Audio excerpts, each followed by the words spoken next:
This is WeBurlesque.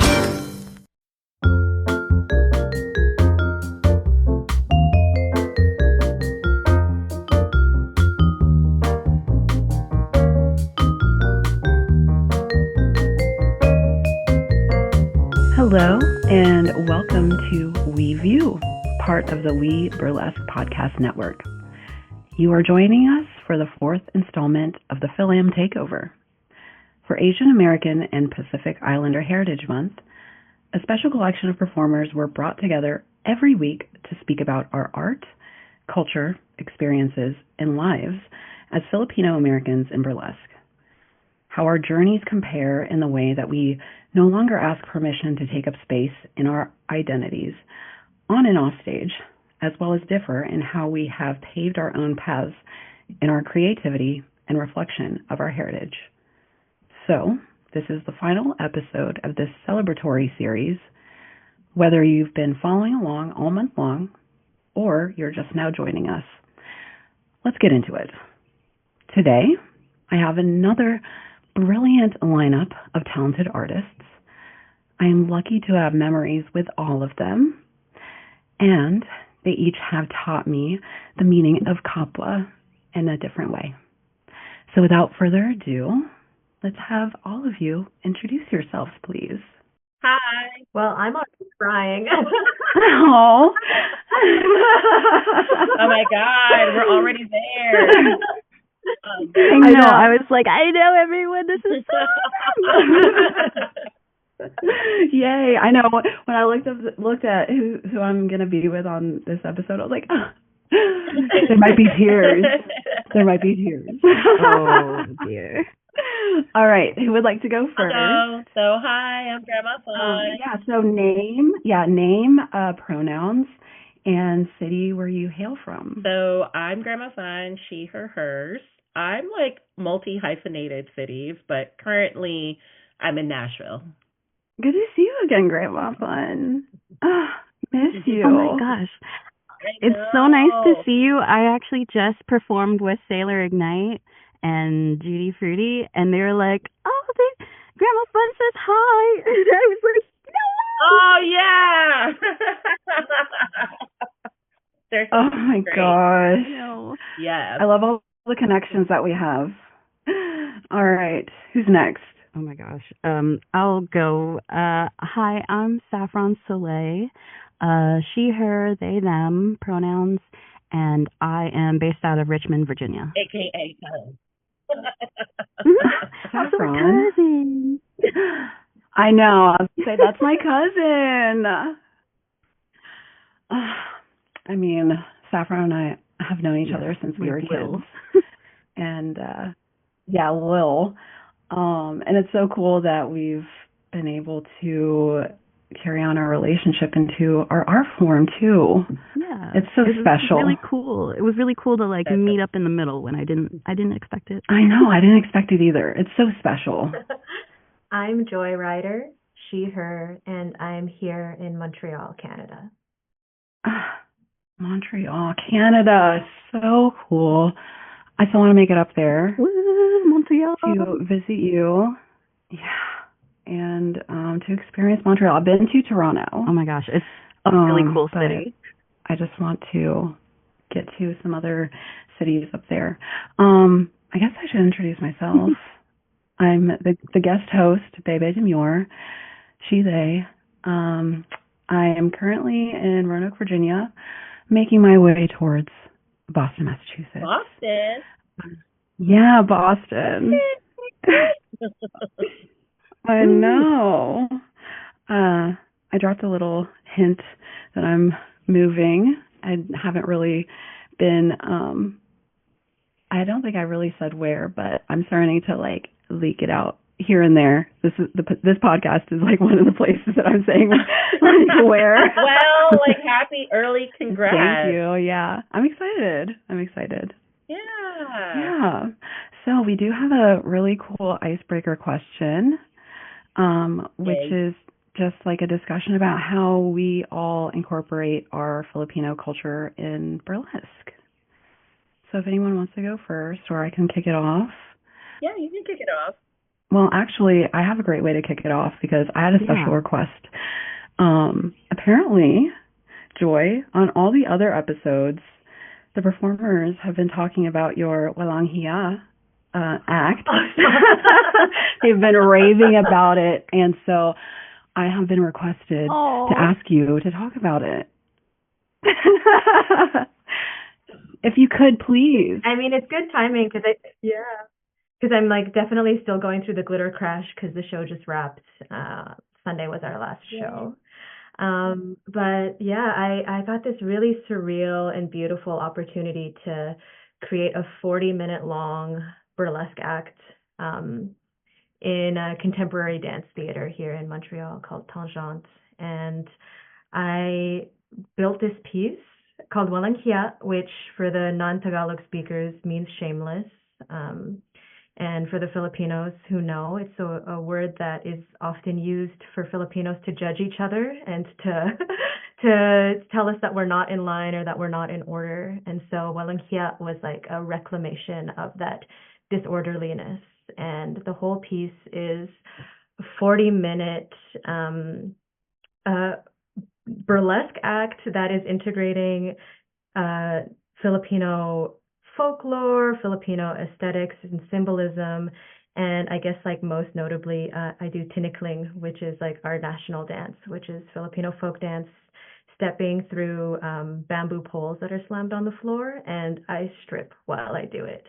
And so the act is about colonial pressures on femininity and feminine sexuality and who we're supposed to be as Filipinas, and about how it's like I want to de-shed, I want to just like get rid of all of these pressures and ideas and oppression and come into pleasure and sexuality on my own terms. So I'm biased, but it's like a really cool long story about the pre-colonial, the colonial, the decolonial, and then ultimately just transcending beyond into something that's just entirely me. And so, so it was a really beautiful, really difficult experience, but and also it's super unapologetically burlesque too. I finished with a fan dance that is just like, just all me and mostly improvised and mostly with my eyes closed because it's like I'm not performing anymore. I'm just letting you witness me. And so that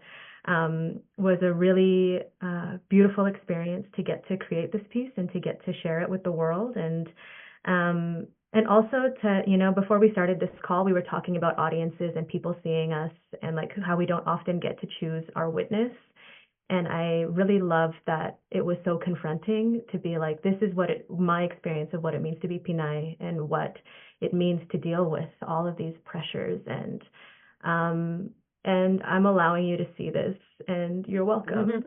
Mm-hmm. I mean, you touched on so many things of first of all, what it means to be Filipino and then to incorporate that into our art, like the layers of it, literally.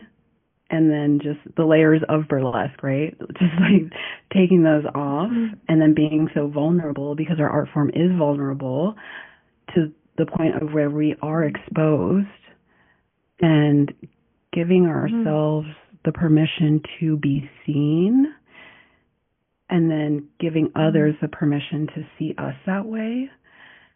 And then, the first time I heard about this act was at BurlieCon. And then seeing it still like performed, years after hearing about it, but not even just like, not even just saying that, like still being performed, but even the progression of it, like seeing it come together and just like progressing has been so beautiful. And I think this is the first time I've been able to talk to you about it as well. And I just love hearing you talk about, like, I'm not even performing. Like, it's just me.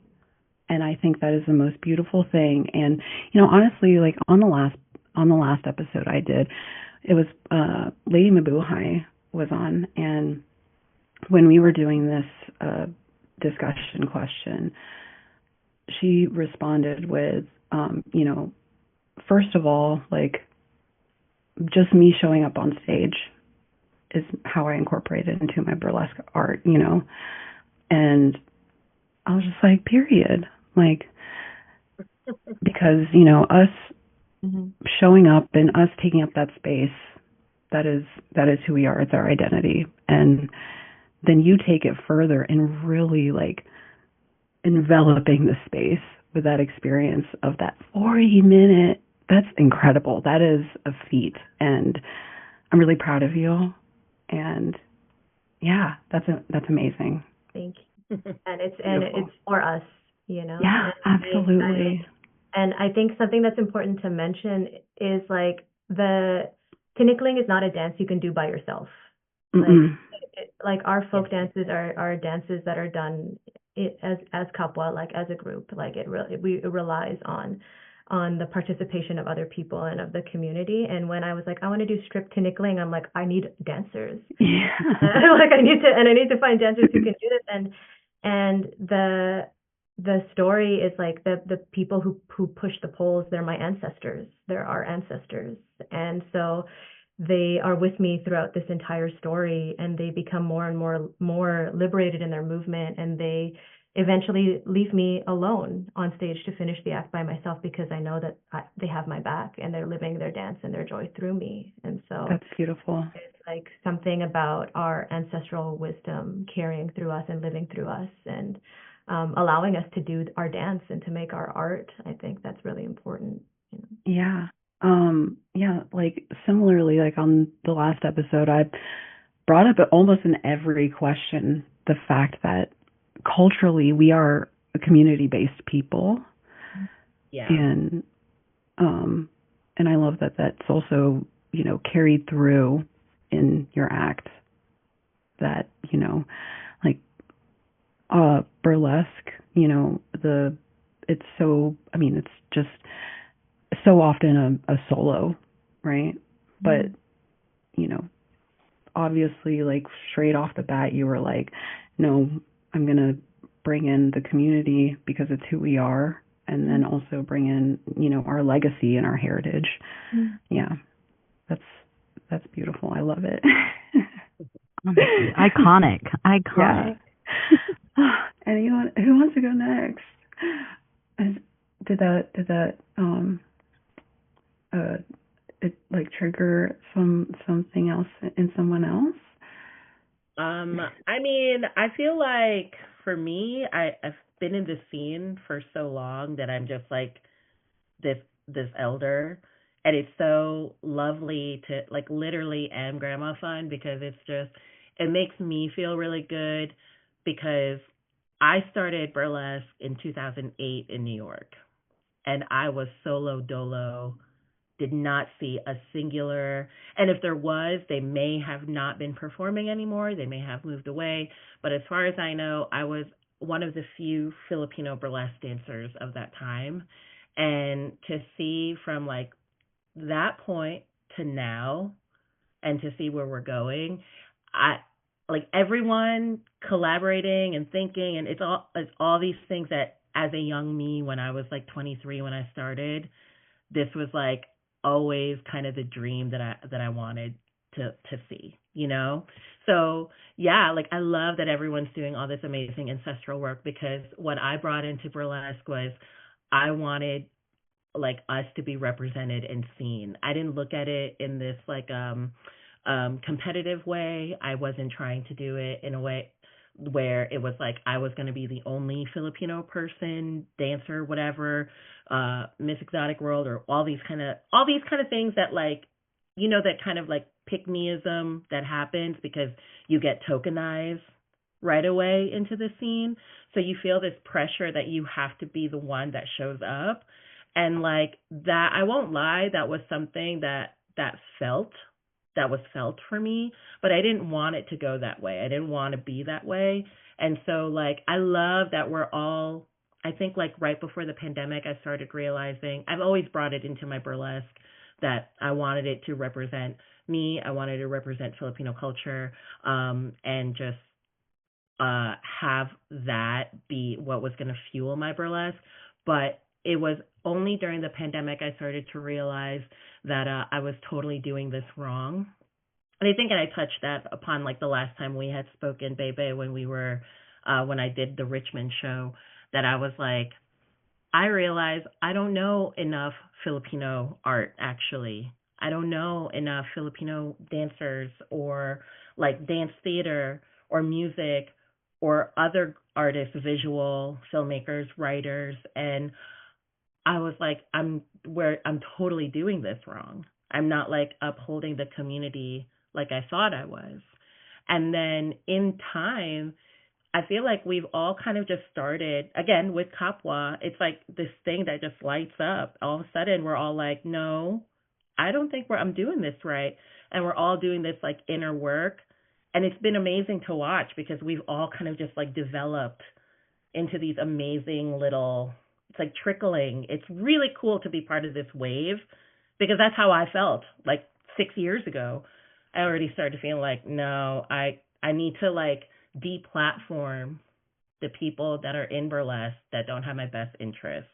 And I'm actually not platforming my community. And if that means I have to step back and just like watch and just be curious about it and being involved. And it's been so amazing to be part of this network. And I've been experiencing that between New York, New Orleans, and now in Nashville, which, by the way, there's an incredible amount of Filipino artists here in Nashville. You've been saying that. I gotta check it out. And I gotta come visit you.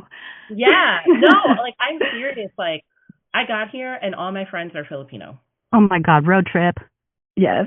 Like that has not happened, and I've come from like two of the biggest cities, like New Orleans and Nashville. Yeah. By the time I left New Orleans, like our couple was starting to grow there. And it was so cool because I was just like, oh, we're coming together like Avengers. See ya, I'm going to Nashville. And then I'm like, what the fuck's happening in Nashville? And it's been really amazing. Like it's all I'm saying is it's been very, very cool. I love that. Yeah. I really resonated with, what you were saying about, like that moment that it clicked for you. Yeah. Because I had a very similar, journey. I explained it to people in the way where I was like, I tried so long to play with the white girls and they just like wouldn't accept me. And I was just like, okay, but I'm doing exactly what you're doing. Like, why aren't you like, why can't I be in the in group? And it's just because, and it clicked for me. It's because like they will never see me as one of them. Yes. Ever. Yes. And I was like, and that's okay because I'm never going to be one of them. Right. I'm going to be me. Right. And there's a point where you reach in this art form where you're like, I'm just enough as myself. Like I don't have to show up in any kind of way. And like I knew that I wanted to break the rules in burlesque for the longest time. And I always did. And I did whatever the hell I wanted. And when it was time to go, I was out. If I wanted to do this, I was going to do it this way. I didn't really play into the politickings around it, or the fact that like, if I get this is where they're going to, I get into Behoff or I get into this, like, how there's like these little checkpoints, you know what I mean? Sometimes it's just, that actually doesn't help catapult you to the place that you need to be. It's as long as you're true to yourself. And what I wanted to do was I always just wanted to put our community first. I was always just like, I didn't want to be the only Filipino-esque looking exotic other or whatever, and everybody mistakes me for Hawaiian because they do. Burlesque performer, and I have to constantly explain that. I wanted it as a representation that if someone saw me, then they saw themselves. And then that caused this effect. And like to see it from 2008 to now, there hasn't been a handful of us like this. And it's not even someone else that's Filipino, right? It's someone seeing you fully embracing who you are. Yeah. Unapologetically. That means something to someone, right? Yeah. But then, like you said, seeing the ripple effect, like I experienced that too, right? When I started my decolonization journey, deep diving into the history and our cultural history and pre-colonial history. Like, it was incredible to watch in real time. All these people. That's exactly how I feel. It's like all unfolding in real time, and it's been just really nice to see, like, when everyone, like, something just lights up in somebody, you know, like, you could just see this, like, oh, it's clicking to, it's clocking to me now. And I really love watching that. And as someone who's just been in this for a long time, it never gets old for me. Like, I'm just like, yes, this is why I've done this. This is why I've been in the place that I've been. And I've been really loving just being supportive in that. And I find myself in another space just like that here in Nashville, doing the same exact thing. And I'm just watching everybody just, it's clicking. It's just like, yeah, there's this permission, you know? Yes. Not that we never had that not permission, but I feel like it's always been a source of shame for a lot of us. Yes, you know? Exactly. Because of the assimilation, because you're not Filipino enough, you are too Filipino, whatever, you know, you're from the mainland, you're not from the mainland, you know, all these conversations. I just think that we just need to allow ourselves to be okay that we don't know everything or have the answers, but we can together, we're learning together. Right. You know? I think of what Saffron said. I think it was the intro to your act that you did at Bonga, Saffron. Oh, it was like your like my ocean, yes, like the ocean act I do. Yeah.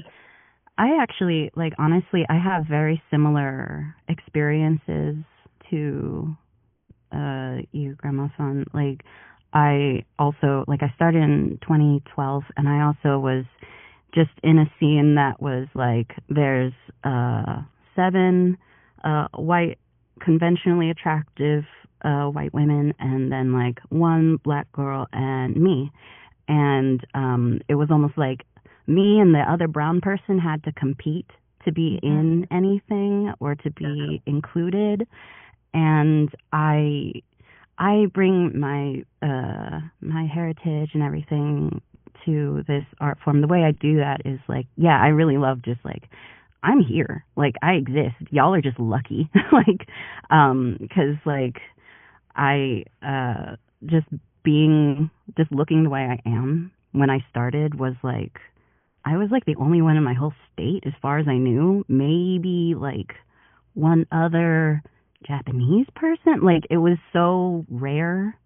And I just remember like longing to know, like, is it okay to like do a Filipino you know, cultural wink at the audience? Will anyone get that? Or like, is that okay to do? Or am I appropriating my own culture because I don't feel like I'm quite Filipino enough? But I was also surrounded by all these other people. You know, I really relate to that. And, you know, me and Bebe, we've like had mad conversations about like, how do we protect each other? How do we like make sure that we have like a network to be like, hey, we can vet people and make sure that we're not being treated like that. Because I was definitely like tokenized like crazy. And like, I am also not particularly competitive, but like there was like this push to be like, you need people to be able to see you, so you have to go and do conventions and festivals and, you know, all that stuff. But really, like, all I really enjoy doing, like the best part about burlesque for me, is using body and sound to tell a story, which I think is also very it's very like historical for all of us, because there wasn't that much written language for a long time, and so being able to like use my body to tell outlandish stories, or like at least like, you know, for example, that ocean act that we were referencing, yeah, that song is like full of longing. It's by Still Alive, and it's like the lyrics are very much like, I'm looking for somebody in the crowd at the party and I feel alone. And like, and I added I edited in a bunch of like ocean noises and waves crashing, because I wanted to kind of like bring my childhood back to Richmond, because I have family in the Philippines. I was born here in the States, but I would go visit family and they lived right next to the ocean. So it's like something that I had so much like precious memories for. And so I wanted to like do that for an audience, even if they didn't quite know where it came from, but to be able to like show my like saddest, most vulnerable self, to be like, I'm looking for other people like me. I hope you can see me. Like, that's kind of what the act started as. So yeah, and like just like elemental elements, I guess, just like being able to reference the ocean to me is also like core memories, but like it's just like something that people don't even know that about me, that it's like island life, island living, being near the ocean, how much you rely on it in that country is like, it's a big deal for me, because I still also feel kind of distant from it.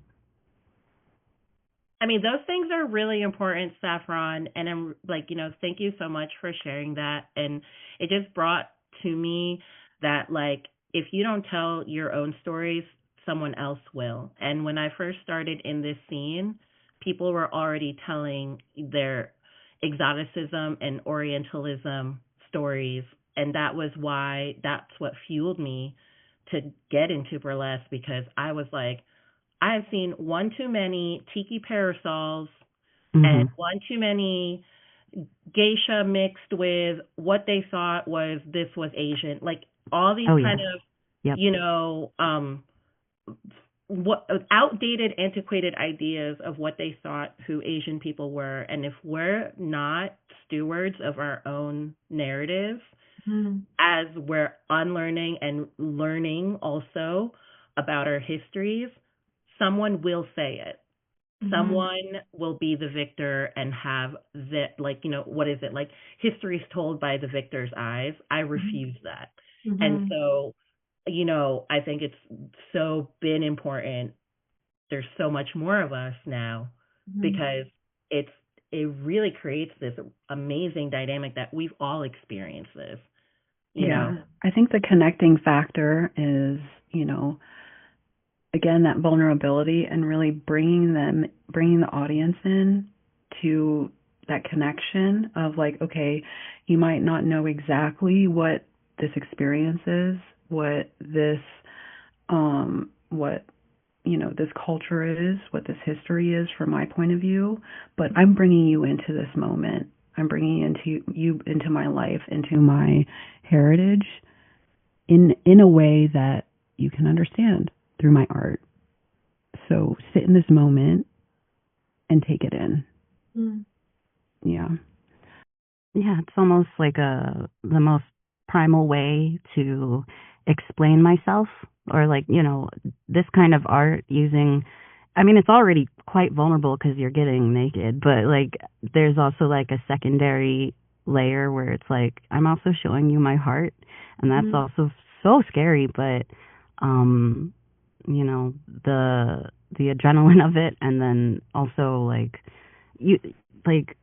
actually I was reminded too, I did go to BurlieCon in 2016, and I was like on the verge of like, I don't know if I should keep doing this, but like I went, and that was one of the first years, or like one of the, not first years, but like one of the first times that I went to one of the POC caucus meetings, and I was like meeting other actually Filipino, not just other Asians, but like also Filipinos, and being like, I have been admiring you from the East Coast. It's so wonderful to meet you, and just being like, do you feel the same way that I do? Because like, I'm not crazy, right? Like just being able to like validate each other and like physically see each other and be like, you're real, this is awesome.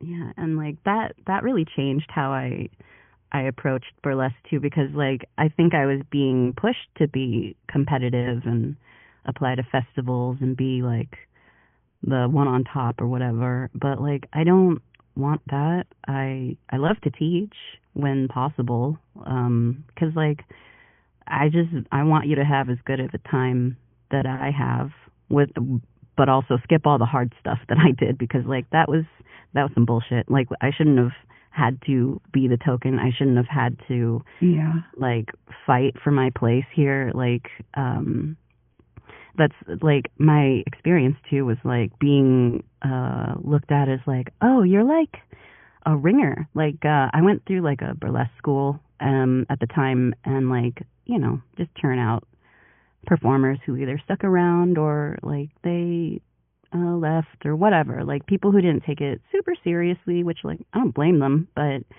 I just remember being like constantly headhunted by different cliques in my city, and like trying to stay out of any of that drama, because it's like I have no loyalty to any of you, because you have zero loyalty to me. Why would I? It doesn't matter. And like, you know, it was very it's a sham. It was such a hierarchy that was so unnecessary, in my opinion. And I was just like, I'm just here, and y'all don't deny again, the hierarchy. Yeah, and I was just like, I don't really care. And I was just like, you're lucky that I'm really good at what I do. You're just really lucky that I'm good at this. Let's so clock like, you're welcome. Let's talk about that, because I have been saying this is an MLM. Well,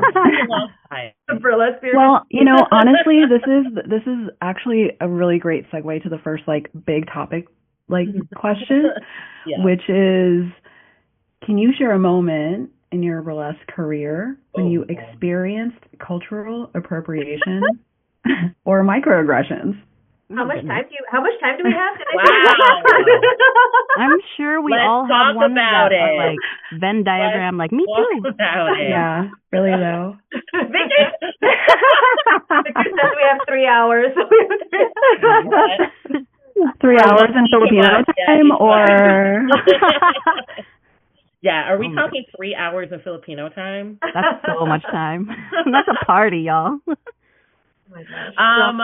I don't know. You take the floor, Joy, on how you've ever felt on that. Yeah. So I think from day one up until today, and I think it's, you know, it's so interesting because like when I first started burlesque, I was super lucky to get involved in a mentorship with my mentor, Lulu, la Duchesse Derrière, because the decolonizing process, you know, coming from the Philippines, who has encountered hundreds of years of colonization, and having burlesque really be a decolonial process for me of decolonizing sexuality.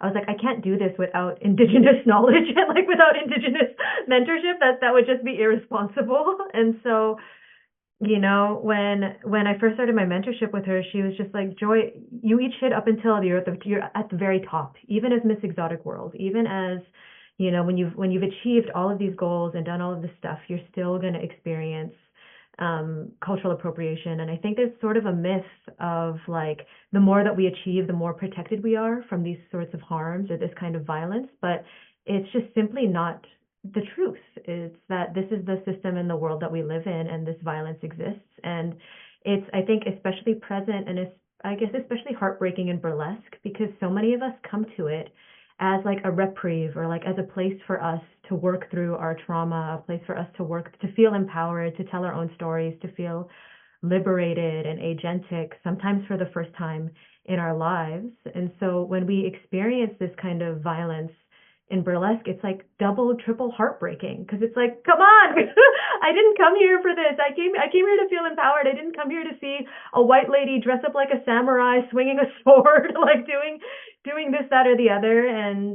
And I think, you know, when I first started burlesque in Montreal, which is a super interesting city, because it's like sort of seen as like a super artistic and like progressive utopia, but it sits within a region of Canada that is like deeply racist and has like a lot of ethno-nationalist like if you're not a white francophone person, like you don't matter sort of culture that is really, really hard to describe to people who aren't from here. And that was so present when I started, when I learned about, this really prominent figure in the Montreal burlesque community having done a samurai act with swords and with essentially doing yellowface. And I wish I could say that was the one instance, but it felt as if like as each month progressed, there was like one more thing and another thing, and then people who you don't think will disappoint you, or people who are our allies, will do a geisha act or will do something else. And something that was really difficult was when I debuted my Pinay act, my gold act, which I eventually was able to bring to Behoff in 2022.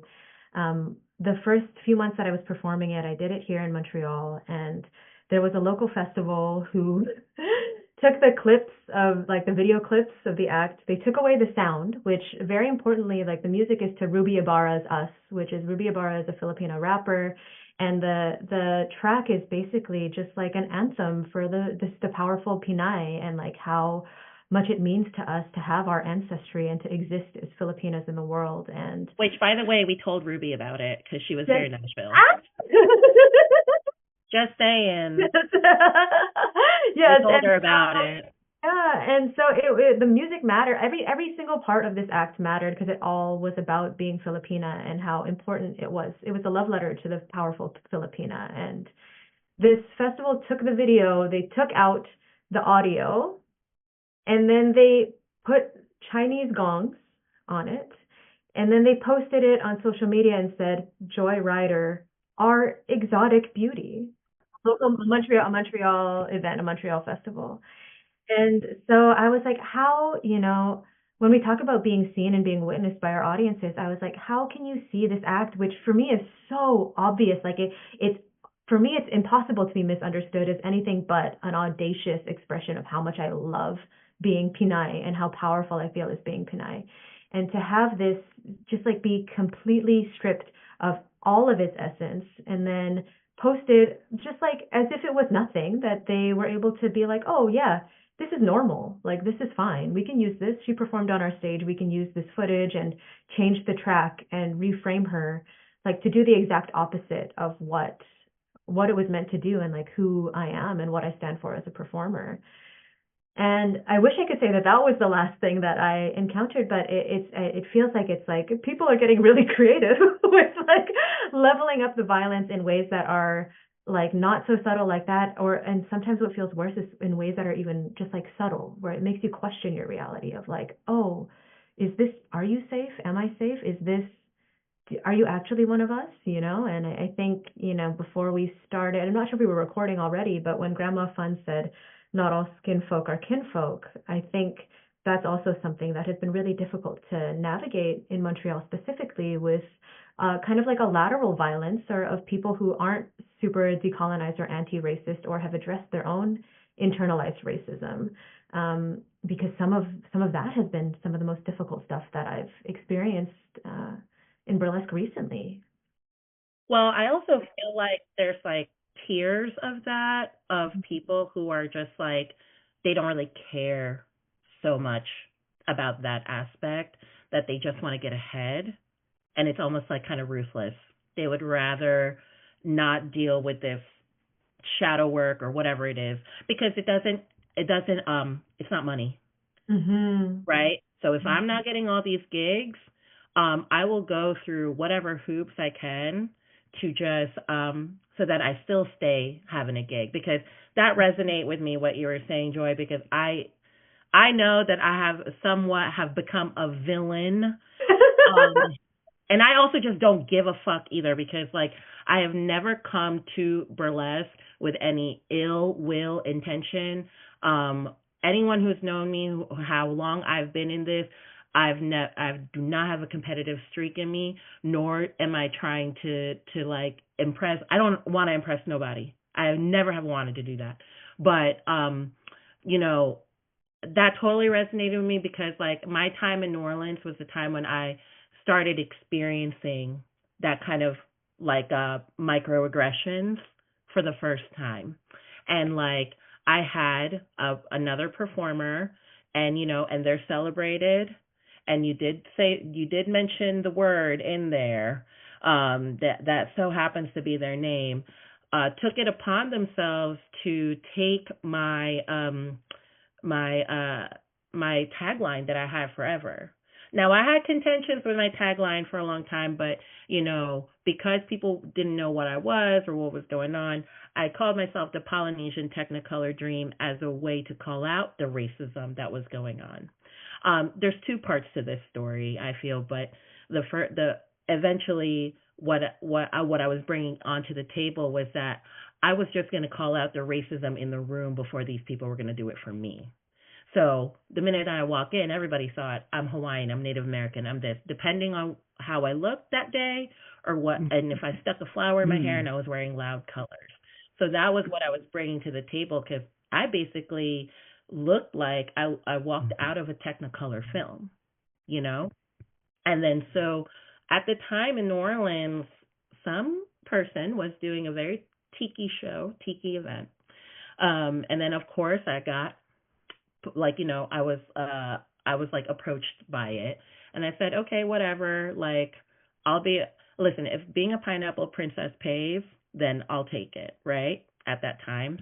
Anyways, this producer decided to take it upon themselves to start using it as their tagline while gaslighting me, acting like, and I know that's not that big of a deal, right? Because it's not like a copyright, but I had intention with my tagline.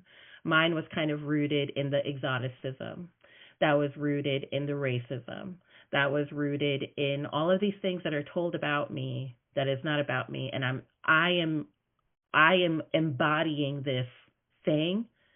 Because like my first act, I came out of a takeout box and I threw fortune cookies at people. So like you have to realize I was already going for the jugular, right? And when then I realized what this person had done to me, this microaggression, it set me off, because this was a white woman having a tiki show. I'm like, what fucking island are you from? And on top of that, it's like you're deliberately stealing this thing when I have created this whole entire like storyline and art and put a lot of stuff and put all this vulnerability into it where I'm exploring my identity, only for you to just take that away and gaslight me about it. So I know exactly how you feel, Joy. Like, it is not a good feeling to be like, I had so much intention in this work, and then you're just going to rob it and then just make it even worse. Like, we're at a like, what is that? A rainforest cafe. The simulacra, you know what I mean? Simulation of it. Yeah, like, what?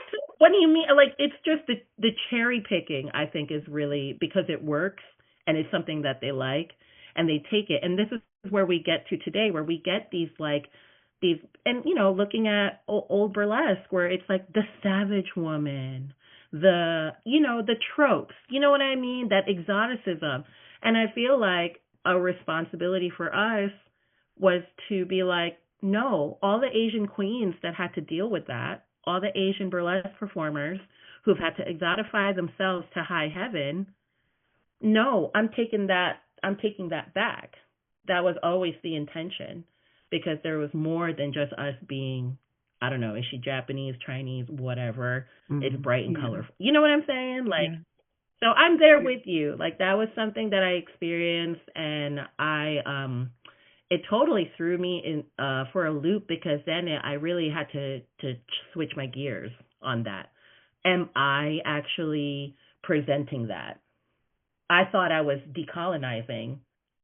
Was I continually perpetuating, actually?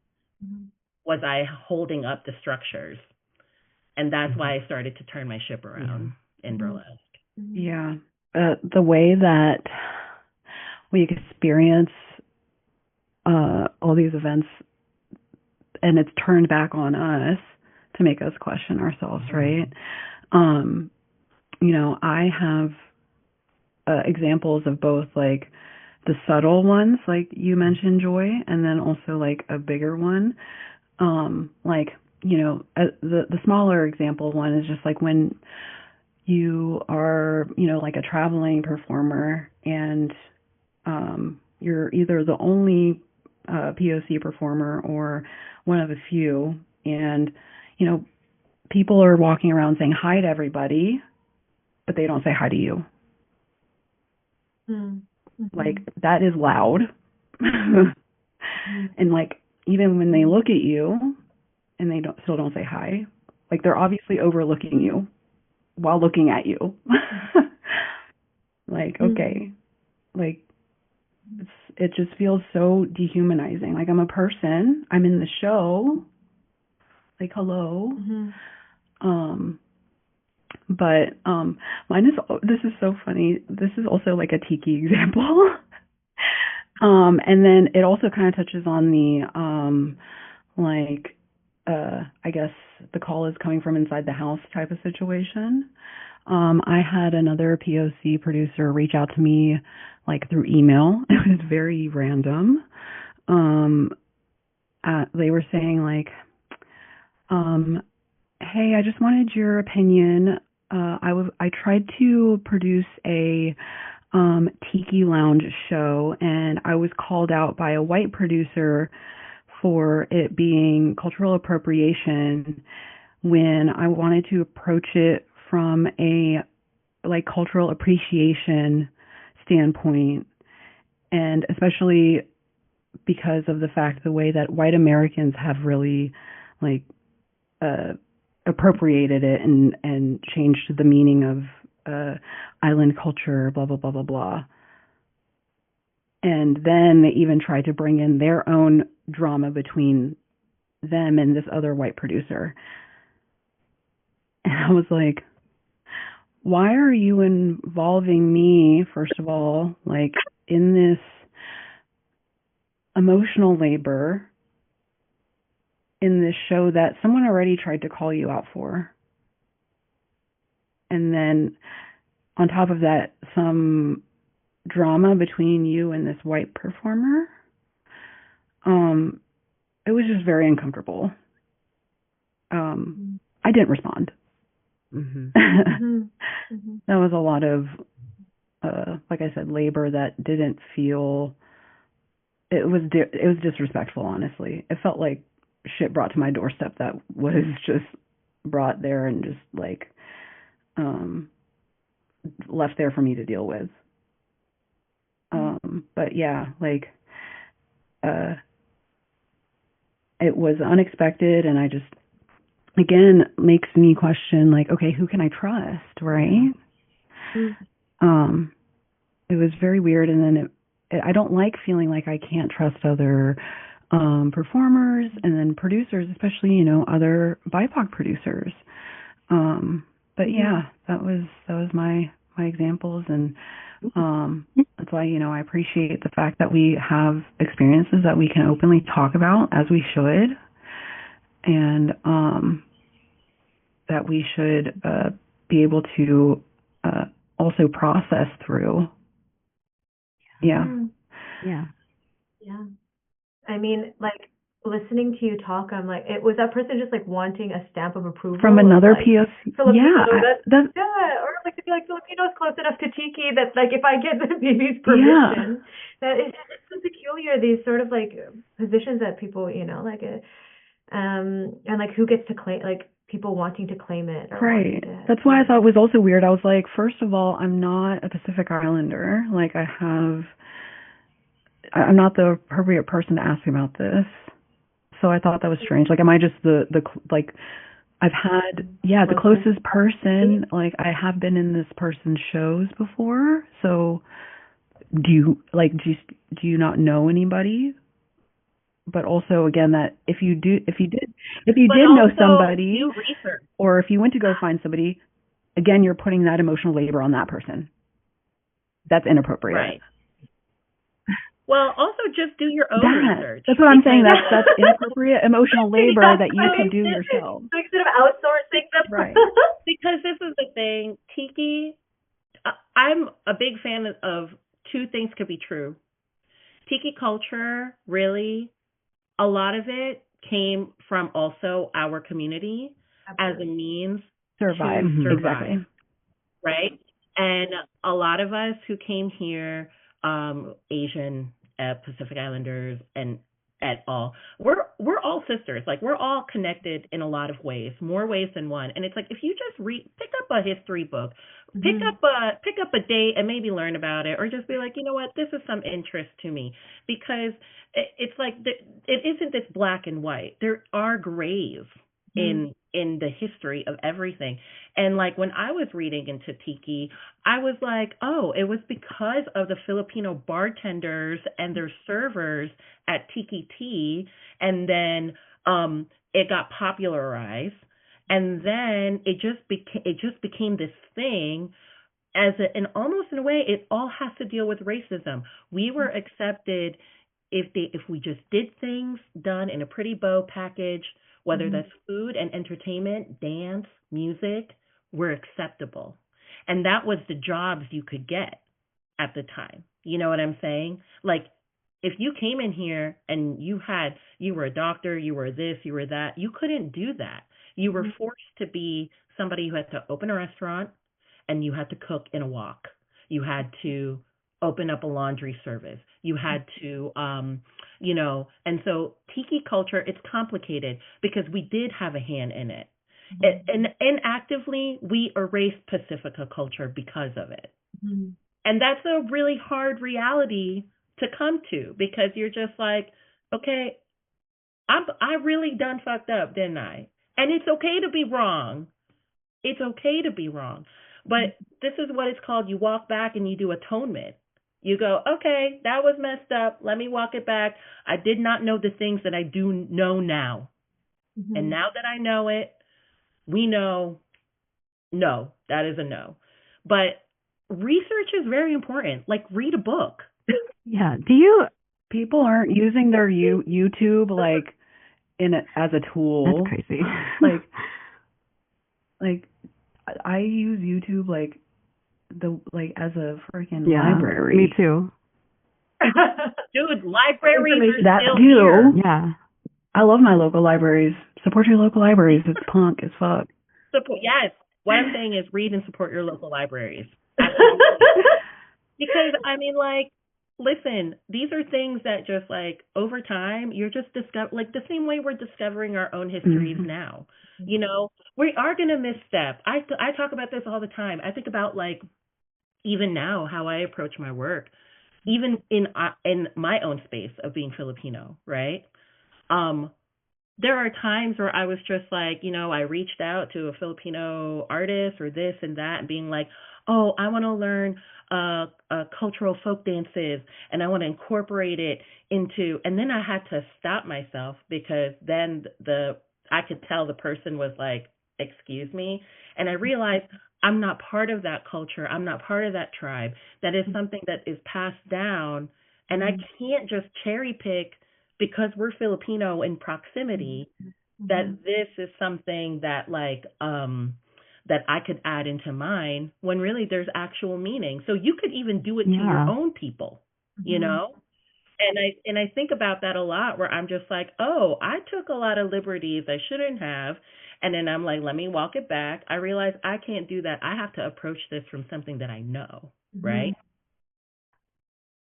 Yeah, that is actually something I struggled with for a long time, was like how much of this cultural thing is appropriate to like show within my repertoire, but like don't do it in a way that is like, is this really, because I'm like still am, and I sit squarely on that little dash in the middle. I like, some of it always felt like I really don't think I should do that, because it feels too sacred to be making fun of it in a burlesque sphere, which like not necessarily is going to happen when it's art, making fun of things, but it did make me nervous, and like I do still sometimes struggle with like, I'm never going to be able to know enough because I was cut off from it. Like there's like, especially because of like language barriers, there's just, we're never going to be able to like be the exact same as we were, obviously. And like, do I know enough, and is it bad if I don't? And like that guilt where it's like, I didn't do that to myself, but it sucks that I have to live with it now, and just hope that like as a like non-citizen of the Philippines, is like, where is my place with these cultural markers in our, in our history? What is okay? And I noodled on that for a really long time, because I think that was like the impetus of like, well, I can tell a story about the ocean, or what have you, in burlesque, and it doesn't have to completely lift and cherry pick. Like I want to be able to tell those stories without having to do that cherry picking. That is something that like I worry about, just as like, will I know enough? Is that okay if I don't? Yeah. Like, there's so much that like I didn't know, and like in the last several years, being able to like talk to other Filipinos in this actual art, instead of like, here's somebody who's in a different art space and they do it too, but in their own way, because it's like it's never quite the same until I can talk to somebody who does the same art that I do. Yeah, I've been really nervous about that like myself. This is resonating with me so much, Saffron, because I'm just thinking about the diasporic experience and how much grief there is in the diasporic experience, how much like loss there is, and then with that is like a lot of the anger and frustration of when the microaggressions or when the cultural appropriation happens, because here are these people who are so disconnected from our cultures and our stories, who are just like audaciously taking these things and like doing these things unapologetically, and us, it's like we a don't product. even give ourselves and each other the grace to stumble through the process of reconnecting and relearning and developing our own relationships with what is our heritage and what is our birthright. And I think that there is so much grief, and there's also, I mean, we're so embedded with shame. I think that's such like a Filipino cultural value that we really have to unpack and like unlearn, because I think that there's no shame in like trying to find who we are, or finding our ways back to ourselves, Right. But doing it in a way that feels true, and not like, let me gentrify it for others. Like, I'm so fearful of doing that, because like I want to treat our culture with respect, but I also am like dying to like tell people about it. So like, what part of it is okay to do that, and like how to do it, and like it is a balance. You don't have to apologize or allow yourself that, because you're so already aware that you should give yourself permission to just discover it, and to stumble, and to mess up, and to fail, and look dumb. But then also coming out of that, it's like you learn so much when you're failing. Yeah, I was about to say, like, give yourself grace. Like, allow yourself to do that, because man, it's gonna be fun. Like, that's how I see it. Like, you're gonna have this epiphany in this moment that it's a real amazing breakthrough, and you're like, you know what? I'm glad I let myself go through that. There shouldn't be any shame. You should just go ahead and just learn and take the time to just be like, yeah, it's okay. I will mess this up, because guess what? We don't all know the answers. But we're all learning together in real time, and I think that's the most important part. Right. And I also understand, too, that, like, colonization and this globalization, everything that our world has gone through, I know that some of that is just lost in general, and it's not my fault that happened. So I understand, too. No, like, I know that that's, like, there was so much that happened before I was here, so I'm just trying to be like, okay. That's on the record now, that it's not Saffron. We can piecemeal as much as we can.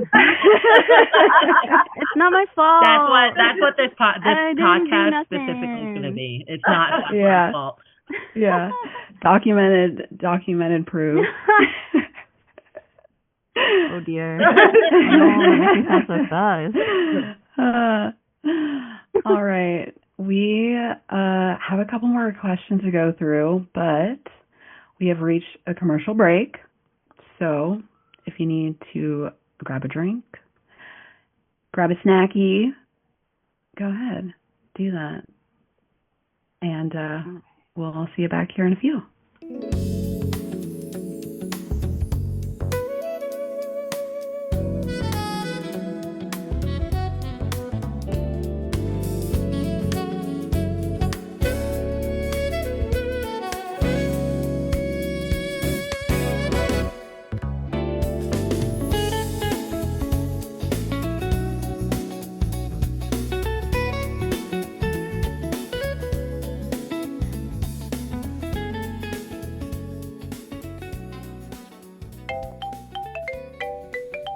Hi, I'm Jen Ponton. And I'm Lillian Bustle. And we're the hosts of All the Fucks, a podcast about vulnerability. But it's more than just that. It's nostalgia. It's unrequited crushes. It's the mortifying moments that make you want to crawl back inside your own belly button. Ooh, and somehow it's sometimes about pelicans. A pelican allegory, if you will. Oh, I will. So if your heart has ever felt like a skinned knee, oh, you'll fit right in as one of our fuck buddies. All the Fucks. A storytelling podcast wherever you listen.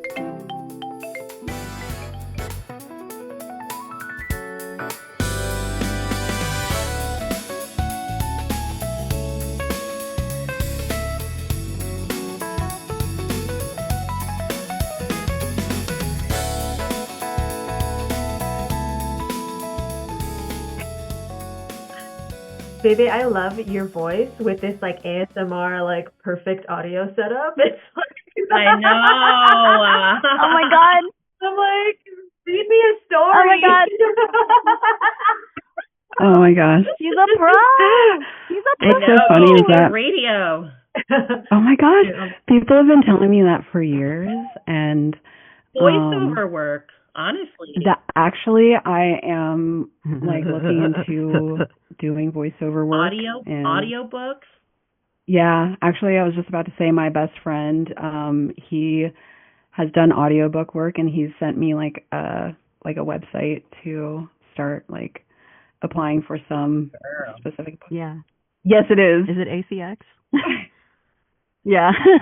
I also do voice work, and you know, we both ask each other like, what do you think about how should we go about doing our voiceover thing? Because I'm also sitting in my little closet booth that I use. I know. Yeah, I do ASMR too on the side. Yeah, Saffron started it first, and I like was asking advice for. Yeah, I like to read sexy stuff and be like, hi, hello. Yeah, I do a lot of that where it's like, be nice to me. And then everyone's like, oh my God. And I'm like, okay, relax, I love relax. it. See? That's awesome. Yeah, I love that we're just I like, know. we're doing the thing, baby. We're doing it. Hell yeah, we are. That's awesome. This is a huge unload, so that'd be good. It's heavy, but it's cool though. Like I'm telling you guys, it's so cool. Like, yeah, I think the visibility of it is important. I've been watching everybody, like just kind of like just stepping back from the scene, and just like even in my own work, I've just been doing some really amazing stuff, and then just watching everybody doing the same kind of similar pathways. Oh yeah, I took a huge step back.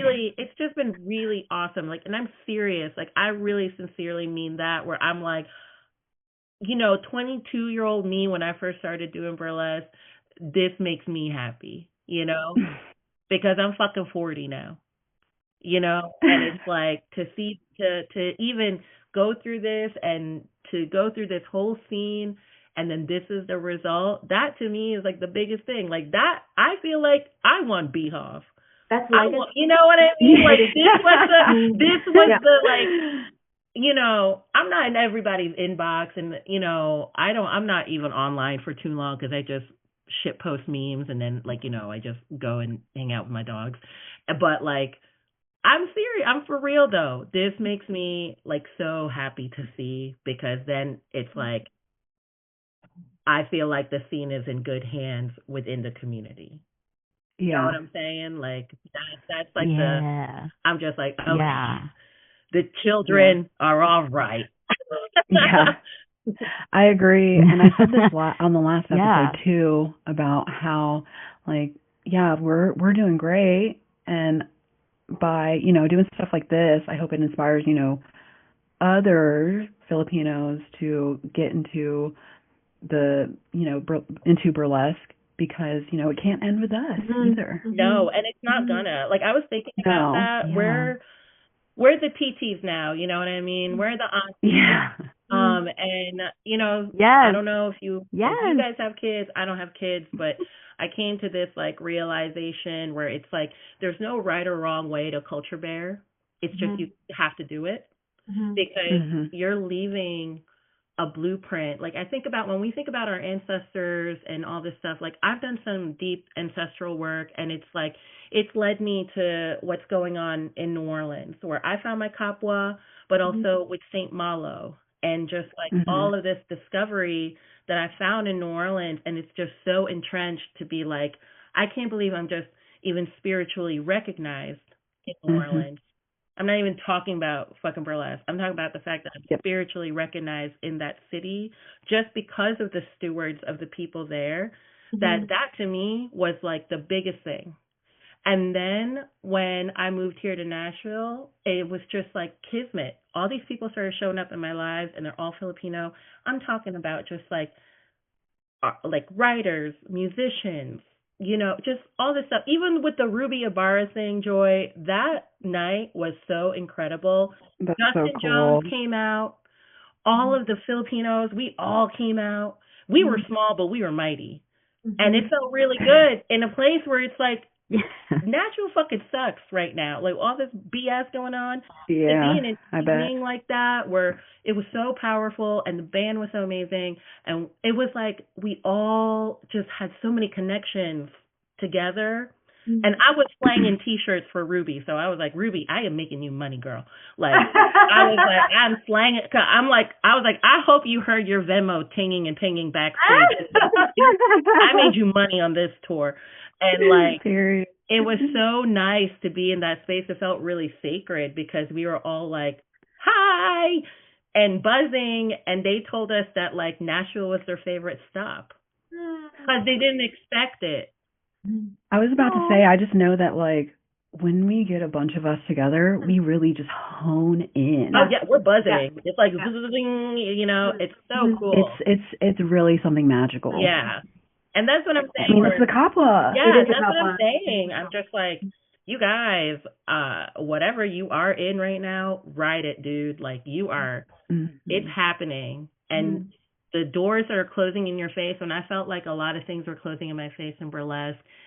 Of course it makes you sad, because you spend all this time working on it. And then you're for what? What was that for?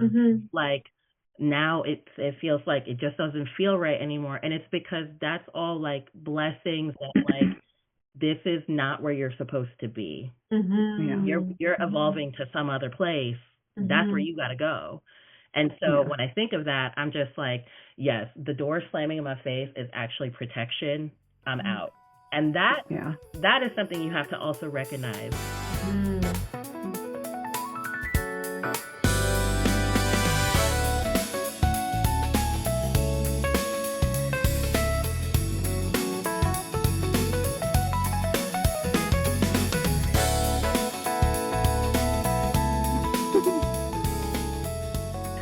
All right, we are back, and let's dive into topic number 2, which is, can you all please share a moment in your burlesque career when you experienced celebration and appreciation for your culture. Can I Yeah. go first? Yeah, go, Saffron. Yeah, go. I'm super excited to say that one of the biggest things that happened to me was doing the show with you, Bonga Burlesque in Richmond. That was just so like I it's really hard to put into words because like I honestly I have a hard time with them, but like I being able to do that production with you in like the bar that I debuted in and have been performing in, Gallery 5, for a really long time, was just like so heartwarming because like just being able to like be in the Airbnb with all the other performers, because like we have to fly everyone in because it's just you and me, like that was so life-changing, because it was also like I have such respect for the other Pinoys in the scene, and it's like so awesome to be able to meet them and then like talk to everybody, and we all are like, do you feel this also, or like just compare notes. Was like really validating, because like a lot of the things that we all talk about and even now are like things that I only think about internally by myself, because there's like no one else around me who I can really talk to about it, and like, you know, I can't exactly talk to my family except for Bebe about it, but like having that being able to like introduce my friends and my peers to even more specific Filipino cultural things, like I made sure to make goodie bags for all the VIPs, and I put like sky flakes in them, I put choco nut, I put like just like treats that like all of us might have grown up with. I put a lot of like little things that like if you know, you know, and if you don't, then like welcome, please enjoy, because we love it so much. And like you know, like even doing the second bonga, like we did it twice, and the second time I made sure to get a local food truck, Auntie Ning's, to do catering during the show and like intermission, because like what's more Filipino than feeding the audience, literally. And it was just really, it was like a, you know, I have shot for the stars in terms of like excuse me, like again, I'm not super hyper competitive, and of course I would love to be on share stages with other people in bigger cities and bigger events, because like I want to meet all of y'all, obviously, but just like having a show that is just for us and with like actual family, like my mom came to this, that's crazy, like just that was so cool. That was crazy, because like she also knows you, and it's like, look, yeah, the same thing. I know. And like just like, and like she is not against me doing burlesque, but she's always been like, it's a little irreverent, and like she's just kind of like, all right, you do your thing. That's so special. Yeah, and so it was like a big deal for her to like come and witness this, because like.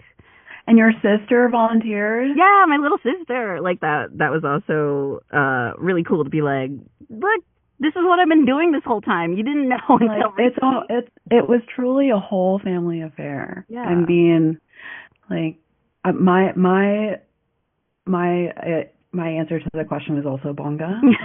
Yeah. Because I mean, just like you said, the moment that it really hit me that this was momentous and historic was when everyone was at the Airbnb. Yes. That was so nice. Yeah, it was amazing. And just that it wasn't like we planned to all sit in a circle and like, let's all trauma dump. Like it just, it just organically happened. Yeah, Grandma Fun was in the first edition of Bonga. And, you know, the conversations just flowed naturally, because that was also when I realized that my experiences were no longer unique. Yeah. But that's also good, because, you know, that made me not feel alone anymore and felt seen like that we really are connected in so many ways, and that I can talk to other people about this. Like, love you, Saffron, but I feel like I talk to you about my shit a lot. How interesting. Me too. I talk to you a lot.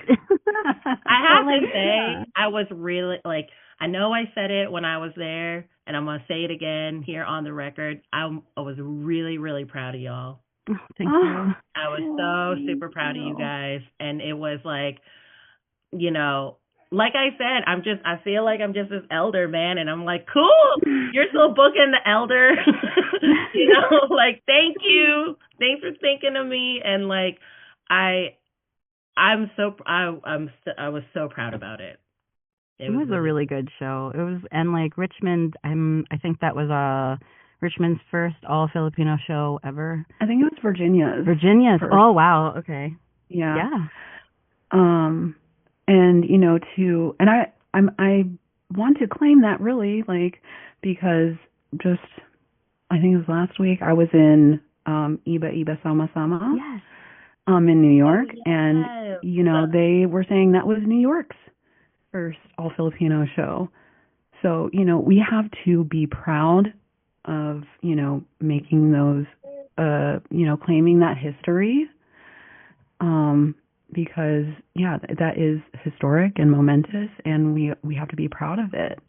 And I want to bring bonga back. People are asking us to bring bonga back. Yeah, they've been asking me too, and I'm like, we'll get to it. We'll get to it.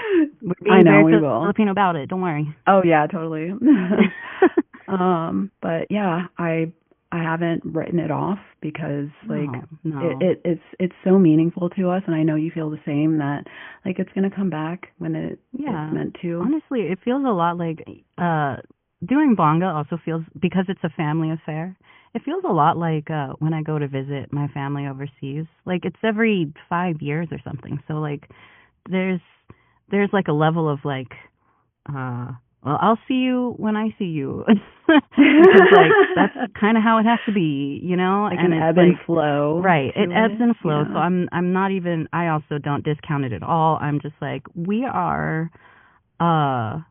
we're in our metamorphosis right now. We're in the middle of stuff, and we will That's a get beautiful to way it. of phrasing it. Yeah, we're like working. We are working professionals, so like we'll get to it. Yeah. I'm really proud of us. You are. I am best. too.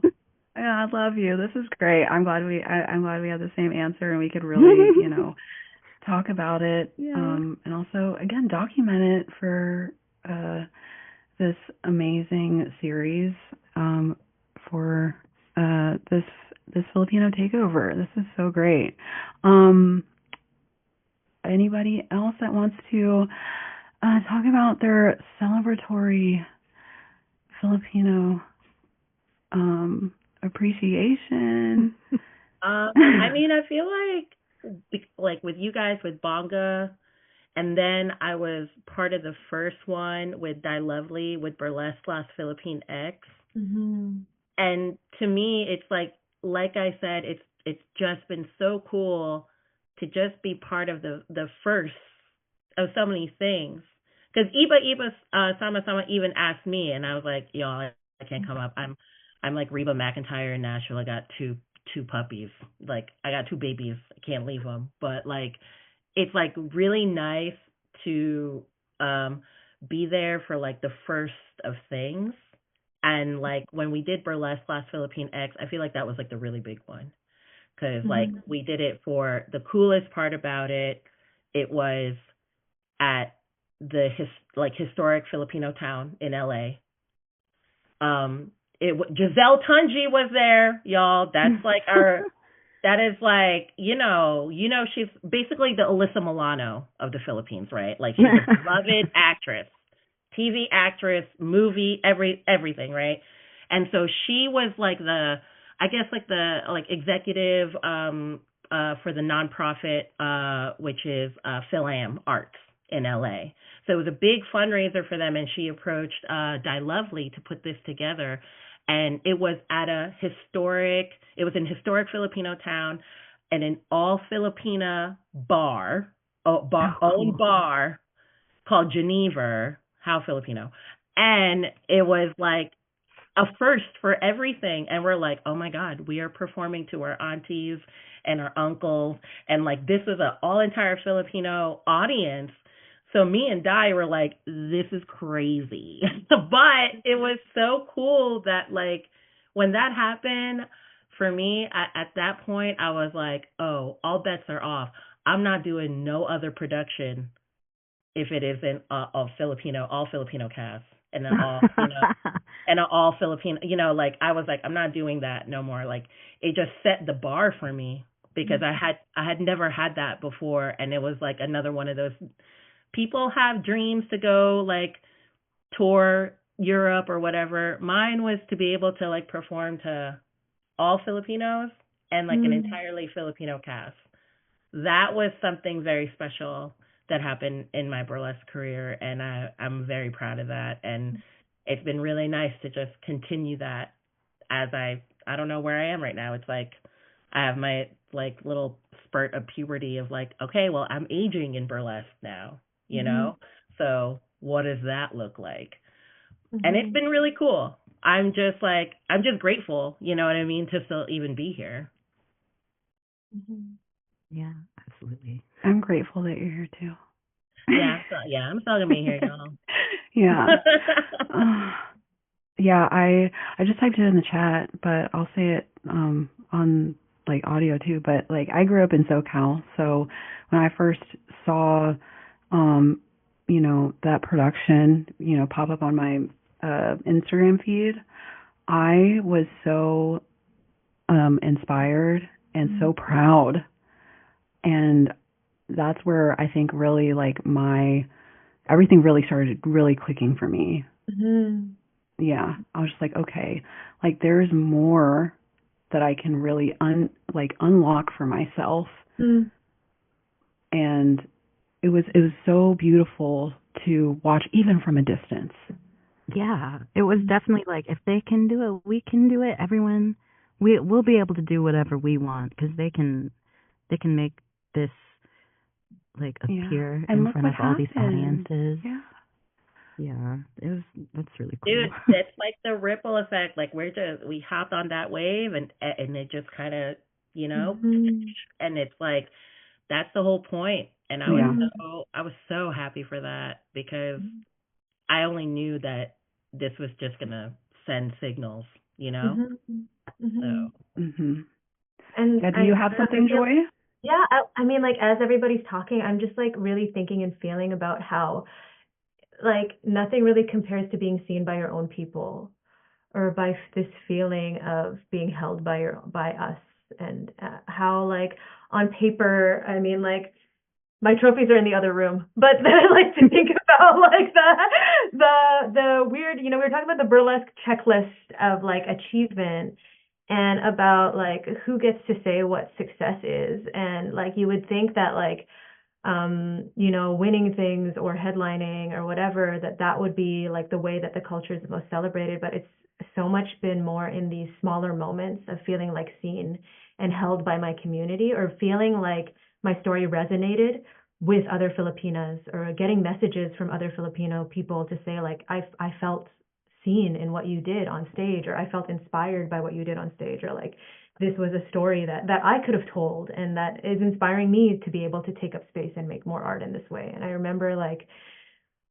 when I won at BHOF, like getting a DM from Grandma Fun who was like, you went for the jugular, and like that was, and I felt like I won again, just receiving that message of being like, yeah, like to be seen as being unapologetic about being Filipina, and to have another Filipina see that in me, like that's what really truly made me feel celebrated in my culture. Because I think, we talk so much about being misunderstood, or the message not really landing, but then when it lands for us, like when it lands for people who like can understand the lyrics in Tagalog, or understand what the sleeves mean, or like what the legacy of these symbols that we're doing, and when they see it and when they hear it and when it resonates with them, I feel like those are the celebratory moments that really that stick with me, Yeah, I think it's really important to just support one another in these endeavors, and just also that like when we're talking about non-competitiveness, this is where the non-competitiveness is, you Yes. know? Yeah. This is where we're all like, man, that was so cool that you did that. Mhm. And that is so cool that you did that. Mhm. And you're talking about this and you're talking about that, because we're all seeing each other so honestly and truthfully that, like, I mean, that's the biggest win, Absolutely. because you are just like, you feel just complete. I Yeah. feel Mhm. Yeah. I feel really complete when I'm just like, man, that is so cool. And I don't, like, and we could have the same idea, and Mhm. I'm like, you know what? But this is a shared experience between us. So there Mhm. is no competition. I don't feel like you're stealing something from me. Mhm. I don't think you're taking a piece of my identity, or you're not, Mhm. we're just, it's like this really beautiful tapestry that's happening, and Mhm. that's why I'm like, no, I'm getting out of the burlesque space. I want to Mhm. be in the space with other Filipino artists, Mhm. because I Yeah. feel like together we're sharing something. I'm learning, you're giving, I'm taking, we're putting it together. And that type of representation is really important, especially in the political climate we're in today, Absolutely. Yeah. especially when it's constantly being taken away from us, or they're actively erasing, continuing to erase. We actually do need to keep doing this, because these are blueprints. Mhm. You know, your work is not, yeah, Yeah. It ends up being that thing that someone else saw and they're like, well, they can do it. That means I can do it. Mhm. And Mhm. and like the thing about like, oh, we're competitive, and it's like no, I'm not competitive. We all have like the same collective unconscious, like we all have the same dreams, so it's not surprising if some of us come up with similar ideas or whatever, but it's nice to also be able to be like, how would you tell this story? How would you do this? Because um it's only all a of jump off. yeah, That's the thing. and all of our lives are like so different, and yet we also have so much in common, or we've had like really similar experiences where it's like, oh, you too, you have also lived through that, and like, how did you feel about it? And you feel less alone. I think that's like the best part about that is just Yeah. like I feel less alone when I see y'all in my feed, because it's like y'all are doing the thing that little baby like child me is Yeah. like, I want to do that, and like that by itself is its own like reward. So like I'm not even, yeah, it is like I'm not competing with anybody, because we're all just trying to get by doing the same kind of art, but I love to learn about everyone else's version of this art because it's so personal. Yeah. Well, and I also have been feeling like, um when as I'm aging in burlesque, I'm really starting to think about like the stewardship, and also just that you have a responsibility, you have a social responsibility. I feel like all of us in our lives are doing something to that degree, where the art that we're creating, it's not in vain. These are blueprints, and these are things that you're going to look back on, and you're going to be like, yes, someone along the way is going to discover, and it's a jump off point for them to create their art. Yeah. So that's what I'm most excited about, is that when you switch your mind frame around that, this is now your responsibility. Titles don't matter, this doesn't matter. The work that you're putting out there matters. And like, you can be recognized, you can get your flowers. I'm not discounting any of that. Of course. Of course you want to be recognized. Of course you want to get your flowers. But like, when we think about ancestral work, and we think about who our ancestors were, they left us messages purposely. And they didn't do it deliberately, like, oh, here you go, here's a whole binder. No, you had to find it, you had to discover it. And I think that is what, like, that's where the switch happens, where you go, oh, I have a blueprint. Someone's going to find it. And that's exciting. Victor asked a question in the chat, which I think is a very interesting question. Is there pressure to be something to the youth slash newcomers then to be that Mm. ambassador, or is that already culturally inclined? Both. Yeah, I think, Yeah. I mean, so related and has sort of half cooked. I'm thinking about like, Bebe, when you and I met at BurlieCon a few years ago, talking about like feeling isolated in our communities and how like that like right now I feel so amazing just like being here with you all and like here and feeling this feeling of Kapwa and like hearing our shared stories and like knowing that I'm a part of something greater. But it's so easy to forget that when you're in your isolated community and when you are the only one who is I'm the only Filipina in Montreal who's doing burlesque, and there's Asian performers but who don't have the same politics or values, or like to the extreme where it's like quite troubling at times. And so I'm just thinking about how, yeah, sometimes it feels, I guess, in Grandma Fun, when you're saying two things at the same time, both enormously burdensome to be a trailblazer or to be the holder of all of this, but then also such a privilege and such a gift to think about myself as a future ancestor, as like what a beautiful legacy to leave behind is like these remnants of like this glittery story and like this beautiful unapologetic story. But yeah, I definitely do also feel the pressure of like to speak on behalf of Filipinas and of Filipino burlesque, the Filipino burlesque performer. And it's like we already are facing enough pressure as it is, all of us, because of who we are, like because of what the space we take up in the world. And so that can be really immobilizing at times. Oh, to yeah. feel, Yeah. what do I do? I think we all feel the weight of that responsibility, and we execute that gracefully and with intention. And I'm in the same I agree with everything you just said of like it is an honor and a privilege to be seen as a leader and an innovator. And there are days where sometimes when I get home and I close the door and I'm all alone, like I finally get to breathe. And then sometimes it's just like like let out a little like whimper of just like, what is this? Like, why do I feel like no one can feel that or hear that until I'm alone? Right? I can't release that until I'm behind closed doors.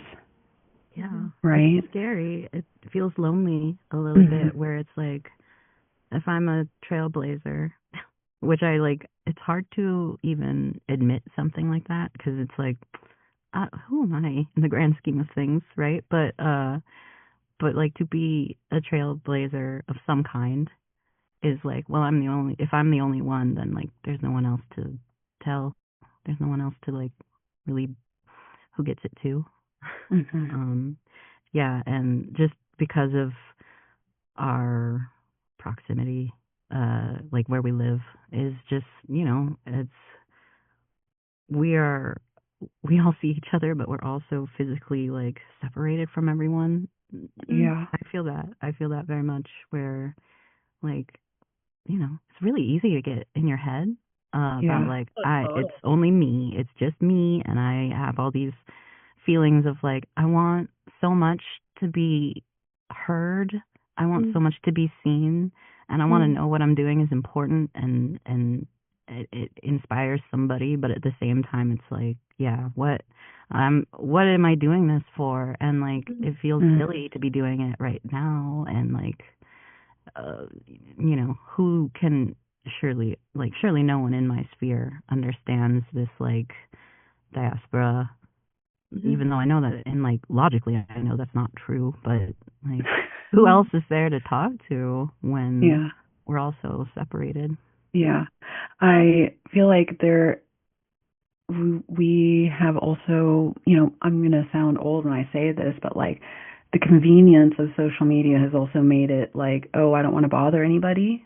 Yeah. Because like the way of always being available is like made it so you don't want to, at least from my perspective personally, I'm just like, oh, like I don't want to bother anybody, but also like at the same time, I don't want to be constantly bothered.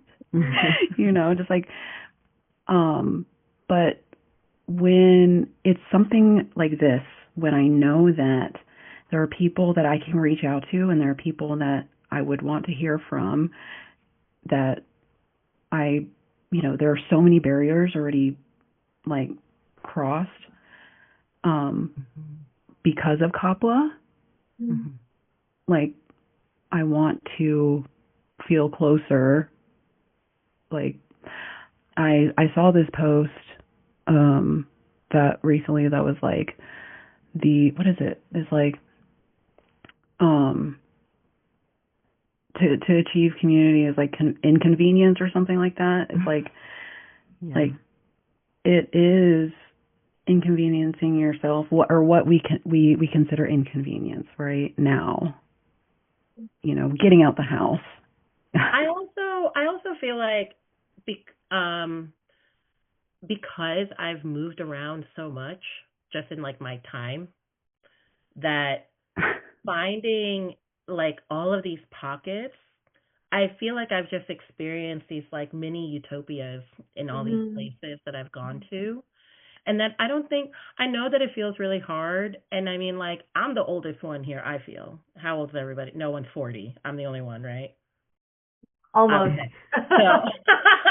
So it's like, and like, I feel that hard where I arrived like 7 years, 10 years ahead, right? Before everybody else, like on ideas, on things. And then now I'm like, everyone's meeting me here now. And, you know, yes, it's going to be lonely at the top of that when you're so progressive already that no one else has caught up yet. And it's okay. You have to actually just accept like that kind of weird anti-hero journey where you're going to be alone for a good portion of this stuff when you're doing real heavy work, heavy shadow work, where you're dismantling all of these things that are happening with your identity, your own self, your personal self, like who you are in your community, what is your community, all the complicated stories in our own community. It's going to be really difficult, and you're going to have to do a lot of that by yourself. But it's not something that you're not going to not find these people either. You just got to speak it. The minute that I said, I'm deplatforming all of the shit that I've been following, doing whatever, and I'm going to start platforming specifically Filipino communities anywhere and everywhere. I'm telling you, the world opened up to me in abundance. It was amazing. And we talked about that actually at Iba Sama Sama, where like so uniquely the FilAm experience is isolating. Yep.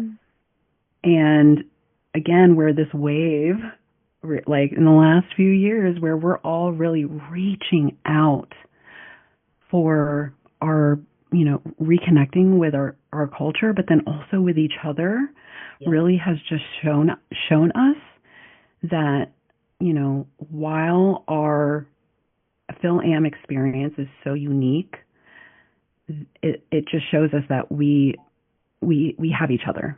Yeah. Yeah, and it's only just going to keep growing. Like that's it's just the spark. Like once you start just totally getting out of that and that mindset or any type of shame and just being like, man, I just got here. I don't know anything. I'm learning the flute. I'm Andre 3000. You know what I'm saying? Like, I'm just a baby. Admitting that you're just a baby is okay. Like, man, I don't know. I didn't know about this. Cool. You know, like, you know what I'm learning right now? I'm learning Eskrima. And you know who I'm learning Eskrima from? The son of a Ninja Turtle. Oh, that's so sick. Michelangelo in the live action movie. His son lives here. His name is Josh Inacola. Yo, that's so cool. That's what I'm talking about, where I'm like, Nashville of all goddamn places, and you're here, and he's Canadian, by the way. You're here, and I'm here, and we're learning Eskrima, and your dad's a damn Ninja Turtle? This is crazy. That is the most Filipino shit. Like, I swear, like, the diaspora is... Like, that is what, and I feel like, I know that you feel lonely, but man, what if one day you move to, I know you're moving to Boston, but let's say it's Utah, and you're like, man, who is here in Utah? And then you see this collection of just like, really cool, like, you're like, this is what you do? And your dad's a Ninja Turtle? Like, I mean, like, dude, it's endless. And that's what I'm saying, where I was just like, the minute I opened myself to that, man, it just like Care Bear, like, it was so awesome. And like, I'm learning it's Screamo with him. Am I good at it? No. But it feels so nice. Like, it's all of us collectively. We'll just meet whenever we can because we're all busy in our lives, you know?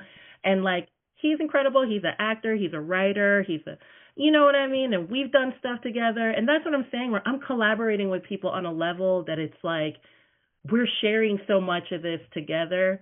And we're coming from so many different art forms, but we're still like, this is what's tethering to us, this identity. We're learning about each other. We're you know, like, nothing for me, it's like watching somebody not know who they are because of X, Y, and Z, and watching the light leave their eyes because the minute that somebody asks where you're from, or know where you're really from, and you're being told who you are, it's like, that is the moment where, like, I just want to step in for every single person and be like, no, do not feel ashamed that you don't know exactly where you're from, but start learning where the hell you're from. Like, ask the question. Oh, I love like clocking people on when they ask me, like, what's your nationality? And I say American. Do they do that thing, though, where it's like, let's play a game. Are you XYZ? How about XYZ? And it's like, I did not stop guessing. I'm not a dog breed. I hate the guessing game. I hate it, too, because I'm like, can we move on? That's crazy. I had an audience member here in Montreal chase me through a venue, like guessing, was like, are you Thai? What? Oh. Yelling? No. Oh, my gosh. I had someone guess if I was Korean, and then I said no, and they were like, oh, man, I was wrong.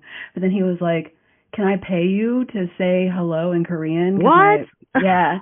He gave me a 20 to say hello in Korean to his friend because they both thought I was Korean. I was like, I mean, I guess so. I mean, you paid me. Oh, my goodness. But, I mean, that's when I start creating stories in my head. That's when I start telling them about, like, you know, I start making up all kinds of stuff. And I mean, if it was for free, no. Goodbye. Get out of my face. Yeah. I do, like, when someone does ask me, like, where are you really from? I just say, Richmond. And then I'm really comfortable with waiting and just, like, we'll just sit here until you're... Yeah, like, we could both be awkward ducks about this. Oh, I make them feel so uncomfortable about that shit. Yeah, I tend to just, like, let it ride, and then I'm like, all right, well. Yeah. You made it weird. Yeah, exactly. You're weird, actually. Yeah, that's why I'm like, when you ask what's my nationality, like, and you didn't like that I said American, even though you clearly don't know the definition of nationality, when you actually meant ethnicity. And I also wait. I'm like, I don't say, did you mean ethnicity? I don't say that. Yeah. I don't give it to them. Yeah. Oh, I was just thinking too about, like, well, I mean, we don't have to talk about it. I was just like, oh man, I remember one time someone thought I was Shomai Moore, and I was like, why would you think that? Yeah. I was going to say this during the microaggressions discussion. If any of you have ever been mistaken for another burlesque performer, it happens to me quite often. Really? No, I'm too big boned. Everybody knows Grandma Fine. I'm just so baffled when that happens because it's like we're not even in the same.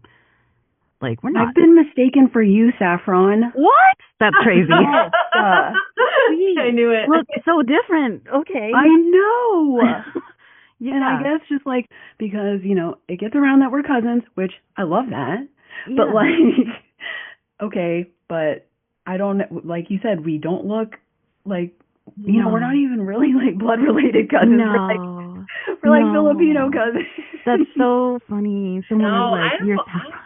Wow, Oh. I've never been in that position, but I also was really intentional with the way I appeared in burlesque. You know, like the makeup was always blue eyeshadow, bright red lipstick, a shit ton of flour. Like I was very intentional to separate myself, but I also no one really looked like me at the time, so everyone was like, right. That's why I was so confused.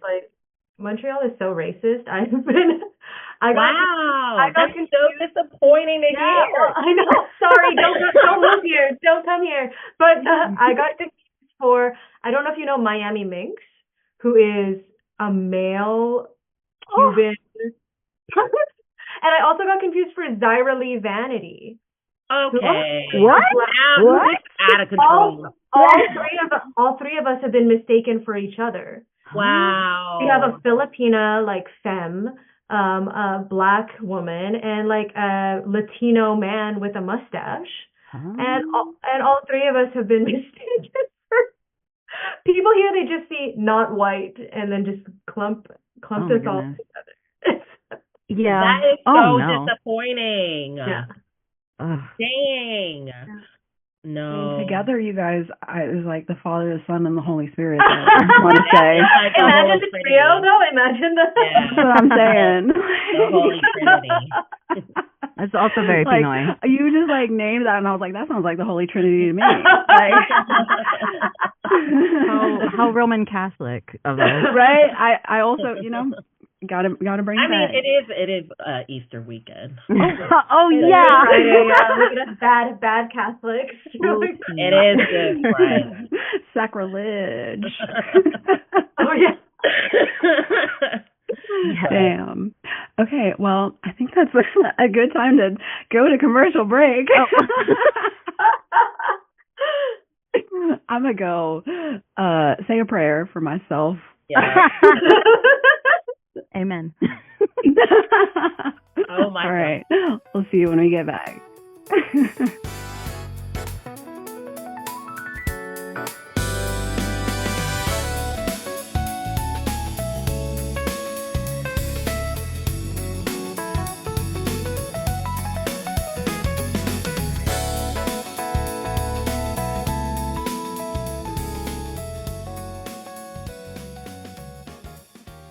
Hello, kitty cats. I'm Gemma from Tales and Tassels podcast.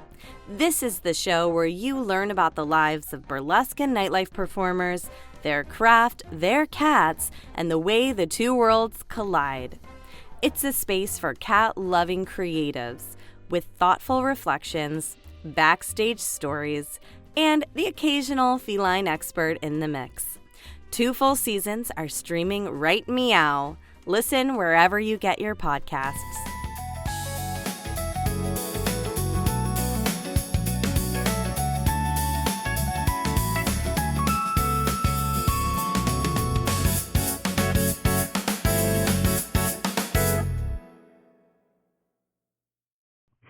All right, welcome back. And we are going to get into the very last question of this episode, which is, how did your family talk about culture, especially as Filipinos in the diaspora, to honoring it while also assimilating? Ooh, that's loaded. Yeah. That's loaded. It's just kind of like it lives around you all the time, and sometimes you don't even notice it. It's just there, Yeah, I don't think my family really had like it's never like a sit down conversation of like, actually I don't want to say it's never, because, I've heard other FilAms talk about like, their families saying like, we're going to do this to assimilate, we're going to do this. But for my family, we never, we never had that kind of conversation. It was always in the passive communication of how we're going to assimilate. The honoring our culture was always so loud. which unfortunately I didn't appreciate until I was older. I am very open now about how I rejected my Filipino identity and culture for a very long time, starting from a young age. And I very specifically remember this moment. I was very young. I was in elementary school, and we always had family dinner at the dinner table. And I was just relaying my day at school. And after I was done talking, my mom just said, "You're acting so American." And it was so confusing to me. And I was so young at the time, I didn't understand why it was confusing to me. And then, as I was going through my journey, I realized, it's because I am American. I proudly claim being both Filipino and American, as we should, and, like I said earlier, our experience is so unique in that fact. I, am shaped by living here in America, but also shaped by the Filipino traditions and history that I was raised by.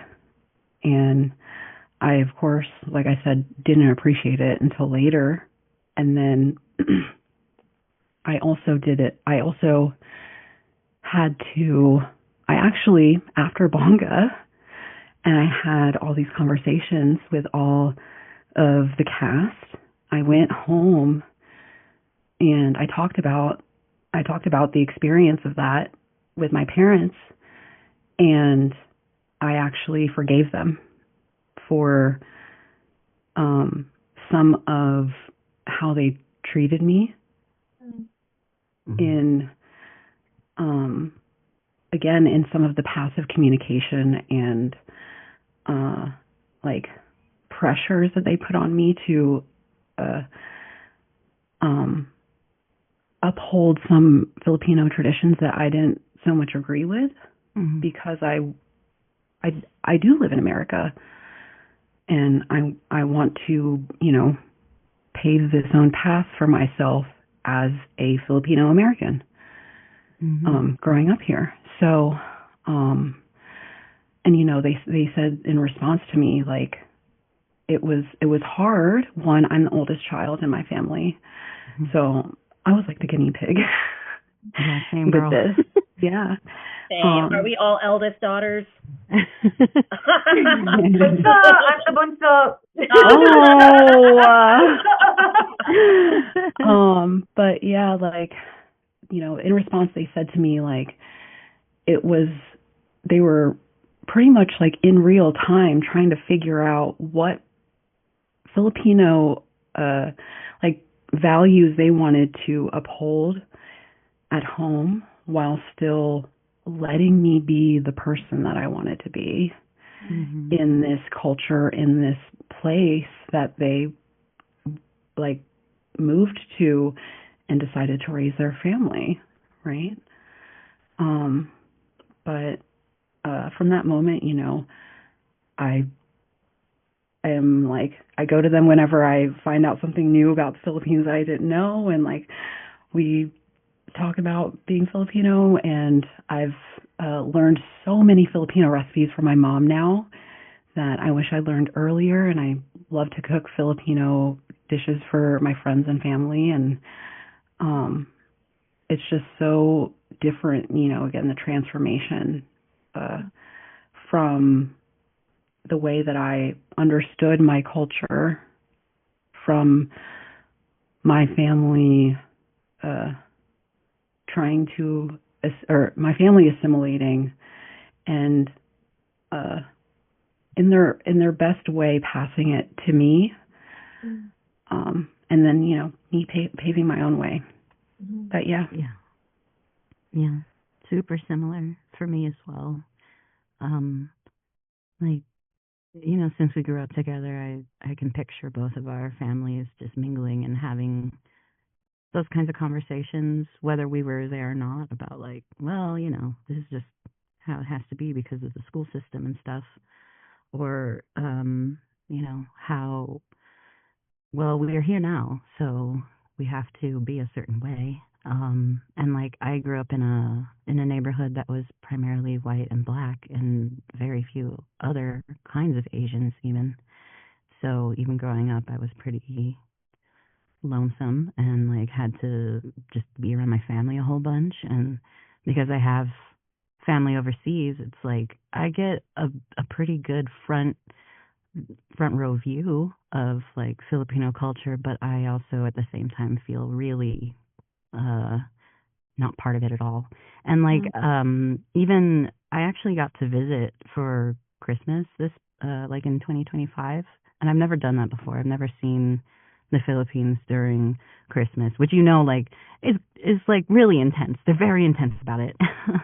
Yeah. I had just never done that, and like just learning, especially because like that trip was the most recent of mine, is like just learning like, oh, is that what that meant the whole time? I didn't know that like there was an implied exchange here in the culture, because like that's not something that like got brought over to the States with my parents. And I was also like the oldest daughter, and like I had a really similar experience with my folks too, Bebe, like where I had to like actually sit down and like admit, like, yeah, there are some times where I did not like being Filipino. I wished I looked different, and like but also telling them like, but I never want that actually, because I love being Filipino. I'm so sorry. Like I almost like apologize, where it's like, I'm sorry that you came here and like the best I can do is be a stripper. Like that feels really embarrassing in like a Filipino context almost, because it's like they wanted me to be, you know, the doctor, the nurse, the whatever, but I was so like American and obstinate. I was like, no, I don't think that's a good idea.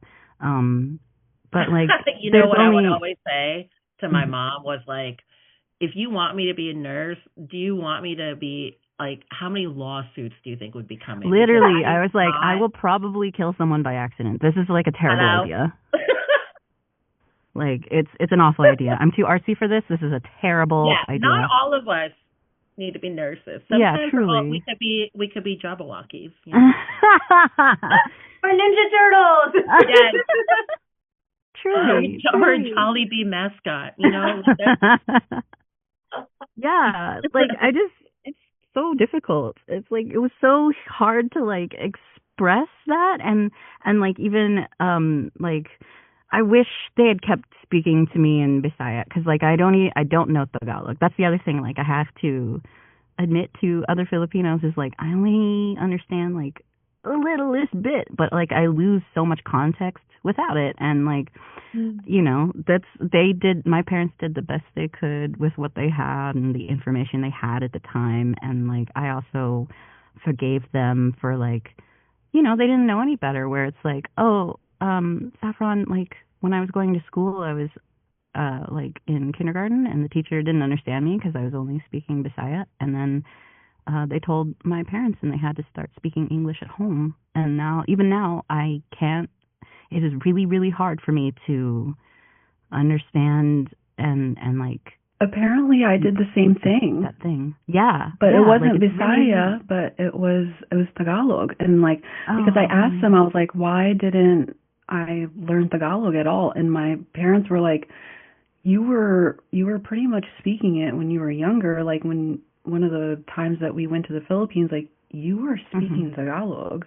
Mm-hmm. I was like, what the fuck? Yeah. I have no memory of this. And then, you know, I guess at some point they just stopped speaking it to me, and I just stopped also. Yeah. And then it just, you know, it's just, and it was out of fear of like, well, we want you to do well in school, so you need to know English. Yeah. And like that was just one of those like, you know, death by 1,000 little cuts, where it's like I didn't know and they didn't know, and like it just it's really uncomfortable also when like you go back to the Philippines and they're like, you understand? And then it's like, Yes, but no, because like I know I look like I'm supposed to be from here, but you can tell something's a little Yeah.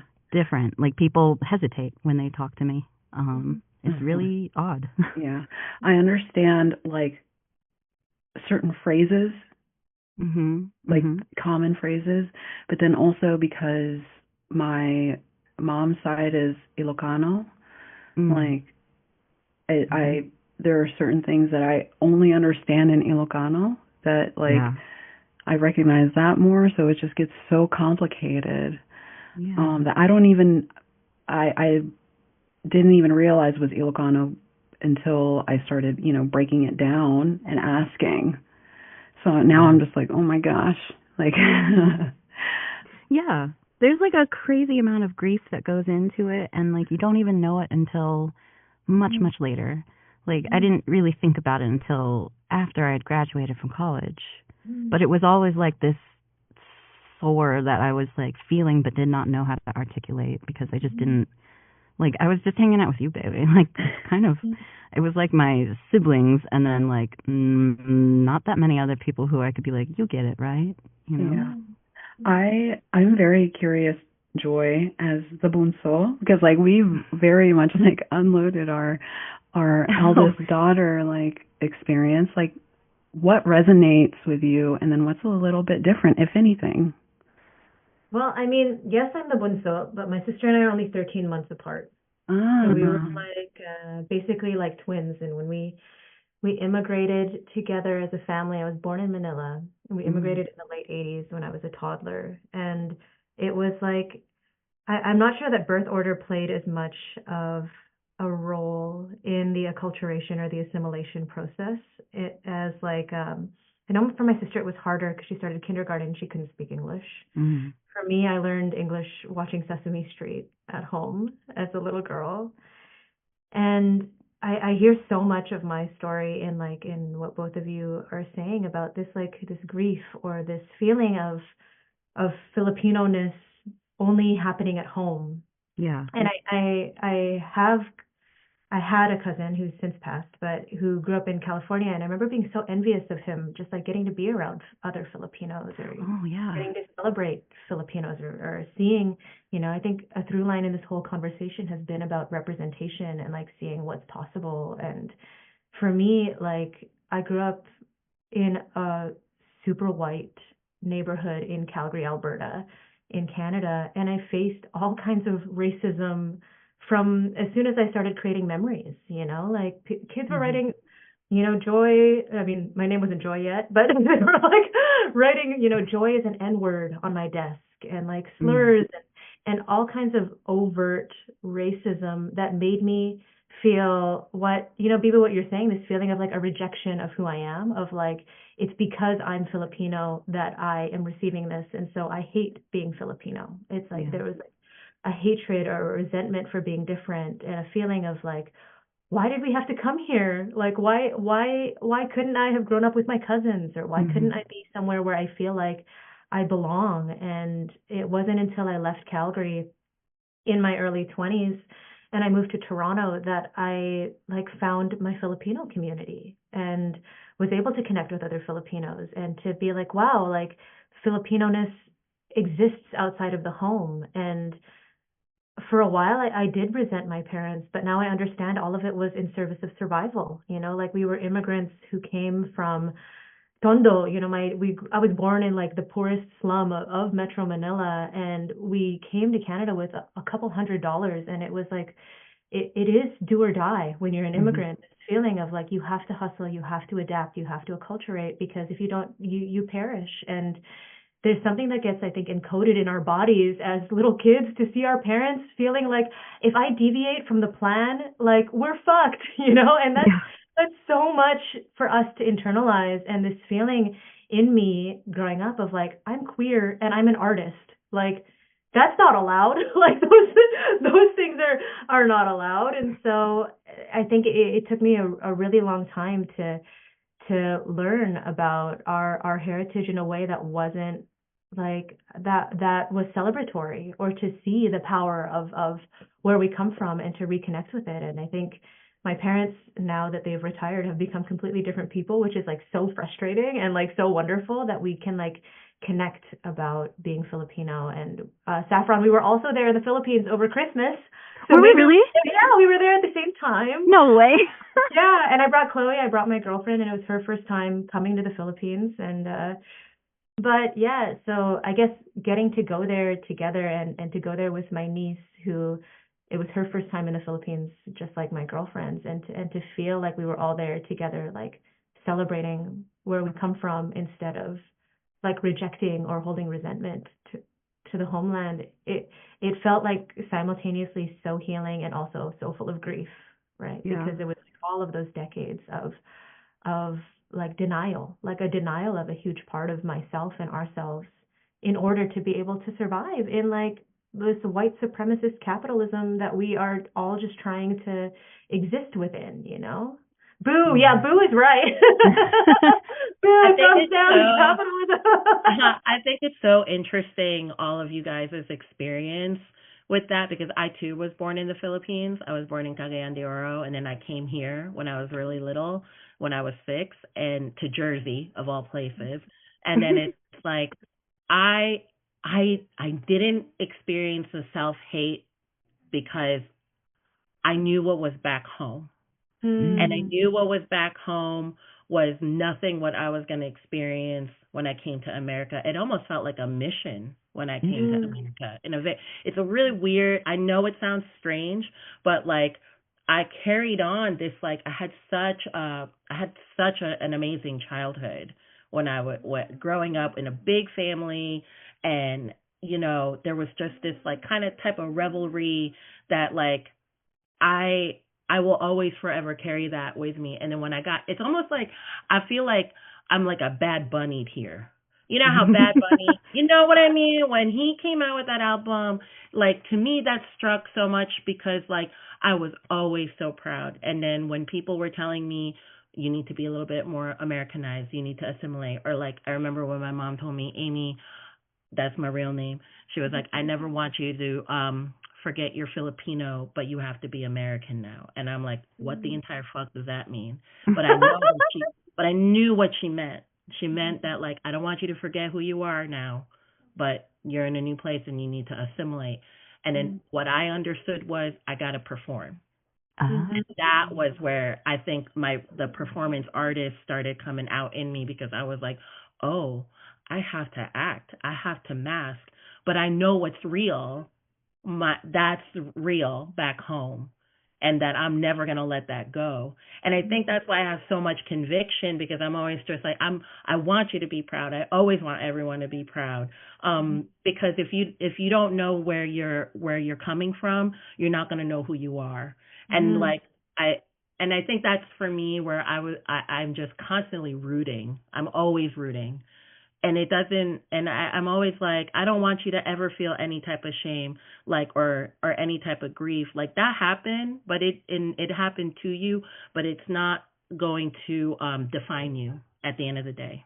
Because you don't have to stay in that victimhood. You know what I mean? Like, I'm not saying like, oh, we're victims or anything. Like, I'm just saying that like, you don't have to stay there. You can grow from it and learn and find your family history, find your family tree, find all of this, you know, like I'm doing the work myself too. And I'm like, you know, I think that's where I always wanted to just be like, I'm never going to let this part go. So you got to have like memories in the Philippines. Yeah, my memories were everything I had, because to be honest with you, I didn't know I was coming here. My parents didn't tell me. My family didn't tell me that I was coming here. They just packed my bags, and all of a sudden I showed up in Paterson, New Jersey in the snow. And I'm like, what the hell? And I was like, what the hell is this snow? I don't like it. And then it's like immediately I was just by myself, and I didn't I couldn't really speak English really well. And I was still speaking Bisaya, and then my mom was like, no, you got to stop that. And I'm like, why? And then, I just always was like, why do I have, I think it was just the why part. Cause I was like, look who I am. This is who I am. I can't hate myself. I can't make my nose straighter, no matter how much you try to do it. my skin, it's always going to be this color. I'm not going to be any more whiter than what you want me to be. Like, but then I was like, but why is that? How come I have to I have to change all these things about myself? I was made this way.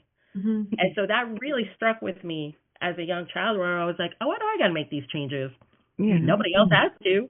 Right. And then that's really kind of what set me off, where I just got really punk rock about a lot of things, where I was like, no, I'm not going to do that. No, I'm saying no. And no, you're not going to make me forget these things, that these memories that I hold dear, because all I'm trying to do is get back home. Yeah. You know? And then after that, it's just like I just started creating homes wherever I went. And then I just stood my ground. I just said that I'm never going to let anybody make me feel small because of the way I look or the way I sound or whatever. But you know what you can do? You can perform.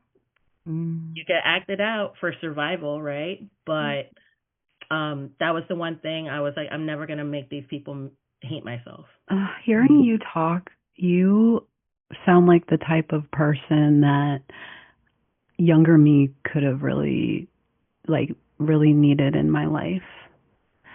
That's what I'm saying. We're the TTs, you know what I mean? Yeah. We're the aunties. Like, this stuff happened, and it's not fair, and it wasn't cute, but you survived it. Yeah. And then you have this ability now to be like, you know, I'm going to pay it forward. I did it for me, and there were people in my lives who helped kind of get you to that point. You know, you also have this opportunity to do that. Right. Yeah, because I was about to say, like, you talking about, like, victimhood, like, I think we can hold space for both, where, like, absolutely, like, Filipinos as a people have absolutely been victimized by in so many ways historically. Oh yeah. But what makes us like so strong as people is just our resilience and still being so vibrant and joyful,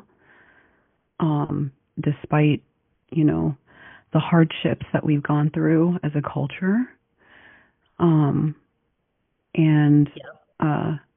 I feel that, you know, even in this unique experience as a Filipino American, because we have our own unique like hardships, right? Because like we have our own forms of resistance and resilience and our own ways of showing joy that is, you know, Filipino, that is American, and then that is both, right? Right. And you get to a space where you're like, I love that you guys are also like, you know, admitting to the fact that it's like, wow, like, I'm so sorry to my former self. I didn't know what I know now, right? Also, I'm forgiving my parents. I forgave my parents. I forgave them and I understood. But then I also was just like, I'm also in the position now as an elder, you know, because you're going to age. You know, you're going to age, and then there are going to be things in this world and in this life where you're just like, what am I going to leave behind, and what am I even like living for? What am I even doing? And then it's just like you start to see how like what your place is in your community, and you're like, oh, I know where where I stand, and you know. That to me is like the biggest gift, because then you have this opportunity to just do even better. Like, don't, you know, it sucked that happened, but you can move on, and then you can learn, and then you're just like, you know what, I'm going to keep finding out more things. Yeah, where do we go from here?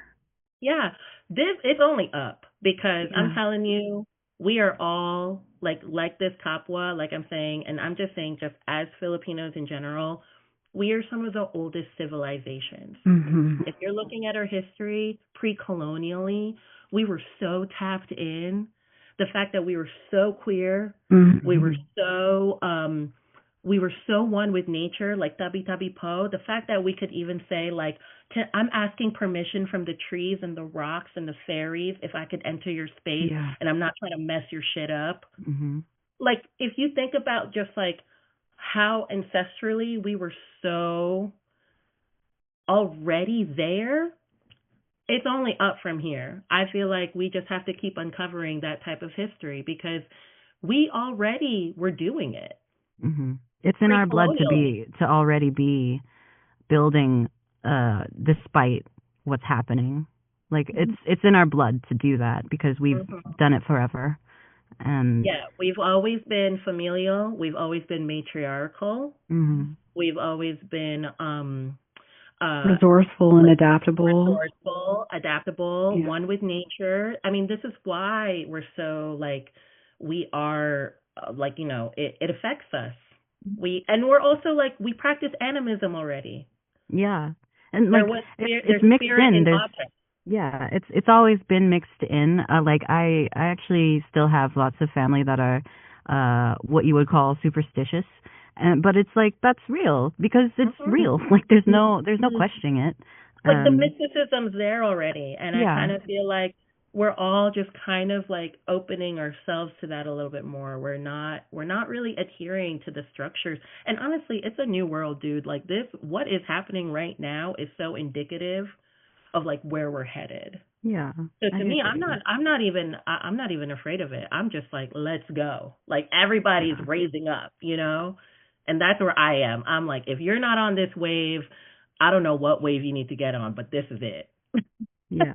I agree. There's like resistance is in our blood, and like even now, like I still look to family members who lived through the Marcos dictatorship, and I look to them and I'm like, how did you do it? Because we have to do it now. And like you didn't forget any of that training or like the things that you had to live through. And like it's really uncomfortable when my folks are like, you know, I didn't think I'd see this twice in my lifetime. That part. Yeah, it's scary. But then I'm like, well, but you survived this. You did this.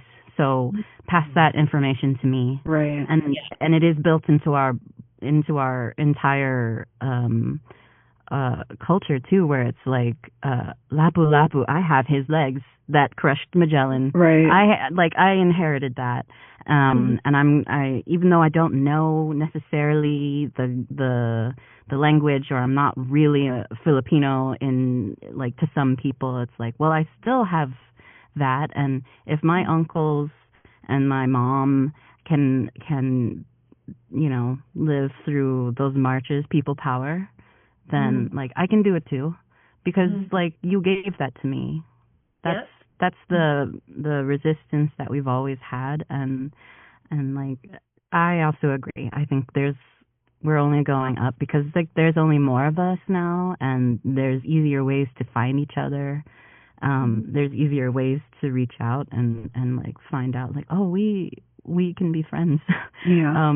Because I think like at least, you know, for some of us, we were like so isolated, and like that was through no fault of our own. It's just, I mean, and that was the whole point. Yeah. That's the whole point, is to isolate, to fragment each other. Yeah.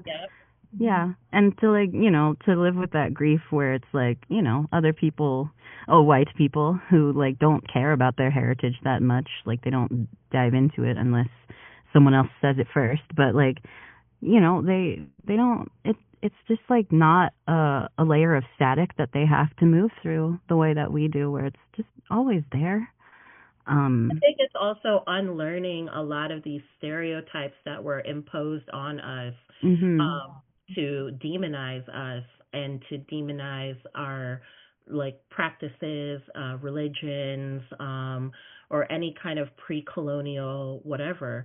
It's like that was all done purposefully and for a reason. And so when you start to look at it in that lens where you're just like, you know, actually that society did make sense. And there was a lot of awareness, and there was a lot of like respect that was going on. And I think it's really important to just continue to start like reading, deep diving into it, asking family history, asking where you're from. Like these are the most important questions, is to really spend the time to be like, hey, I'm going to learn about this because I really don't know. Mm-hmm. It doesn't even have to be as far back as, pre-colonial. Like, it can be as recent as, like I have family history in World War II, like when Japan took over the Philippines. My grandmother told me her dad was military, and when Japan took over, they kept trying to, because he was a great, like, military man or whatever, they kept trying to recruit him to join the Japanese forces to pretty much betray the Philippines and fight with the Japanese. And so it's just like, even just like conditioning us to accept everything, because my great grandfather was like, fuck no. I'm not betraying my country. I'm not betraying my village that you destroyed and disrespected. Fuck no. Like, that resistance that is even that recent is in my blood. It's in all of our blood ancestrally. Like, and that is, it is so, like, I honor that. Yeah. And you should continue. Like, I'm just so proud of, like, everybody really taking the time to ask these questions within themselves, but also just being gentle with yourselves too, being able to forgive yourself and be like, yeah, these are my experiences, but I'm still willing to give myself grace. That's the most important, because culturally we don't do that. Yeah, that's so true. We are, like, culturally, a lot of us are very passive and avoidant. I know we all have that in our family, and that shame is why that's still there. But we're now that auntie generation. We're breaking a lot of these generational curses, and that is something that that's what I'm most excited about. Yeah, healing within ourselves and then passing on that healing, and it's just going to keep getting better and better. Yeah. I want to be a beacon for the other people who felt like me, because, like, if I don't want new generations to have had to go through what I did. So yeah, I want to be a beacon, and if burlesque is that beacon, then, like, I think that's. I mean, you all beautiful. Are. Like, all of us are, and it's been so, like, how lucky are we to be existing in the same timeline together? Really, though. Truly, I'm so grateful that, like, we ended up finding each other in these decades, because, like, there was a time when I thought it's always gonna be just me, and, like, I have to put on a brave face, and, like, it's just really nice to be able to be, like, even in a oh man, what's that word when it's like, I know this person off the internet? Oh, parasocial relationship. Yeah. Sometimes it can feel a little parasocial, because I'm always like, you don't know me, but, like, we have this in common. Yeah, totally. But that's all, like, when we're doing more of these things and you find your community where you start reaching out, I'm telling you right now, it's only a moment of time. That's how I felt in Nashville. I just kept every other person I met was Filipino. I said, I have never experienced this in my life. Like, the fact that all I talk to here is Filipino people, that's wild. So that's never happened to me before. And so, like, I think that you guys we just have to continue reaching out. Just reaching out, talking to people, getting to know one another, spending time, amping up each other in your art and your work. Like, I'm really proud of all of you guys. I'm proud of all of you. I'm proud of us.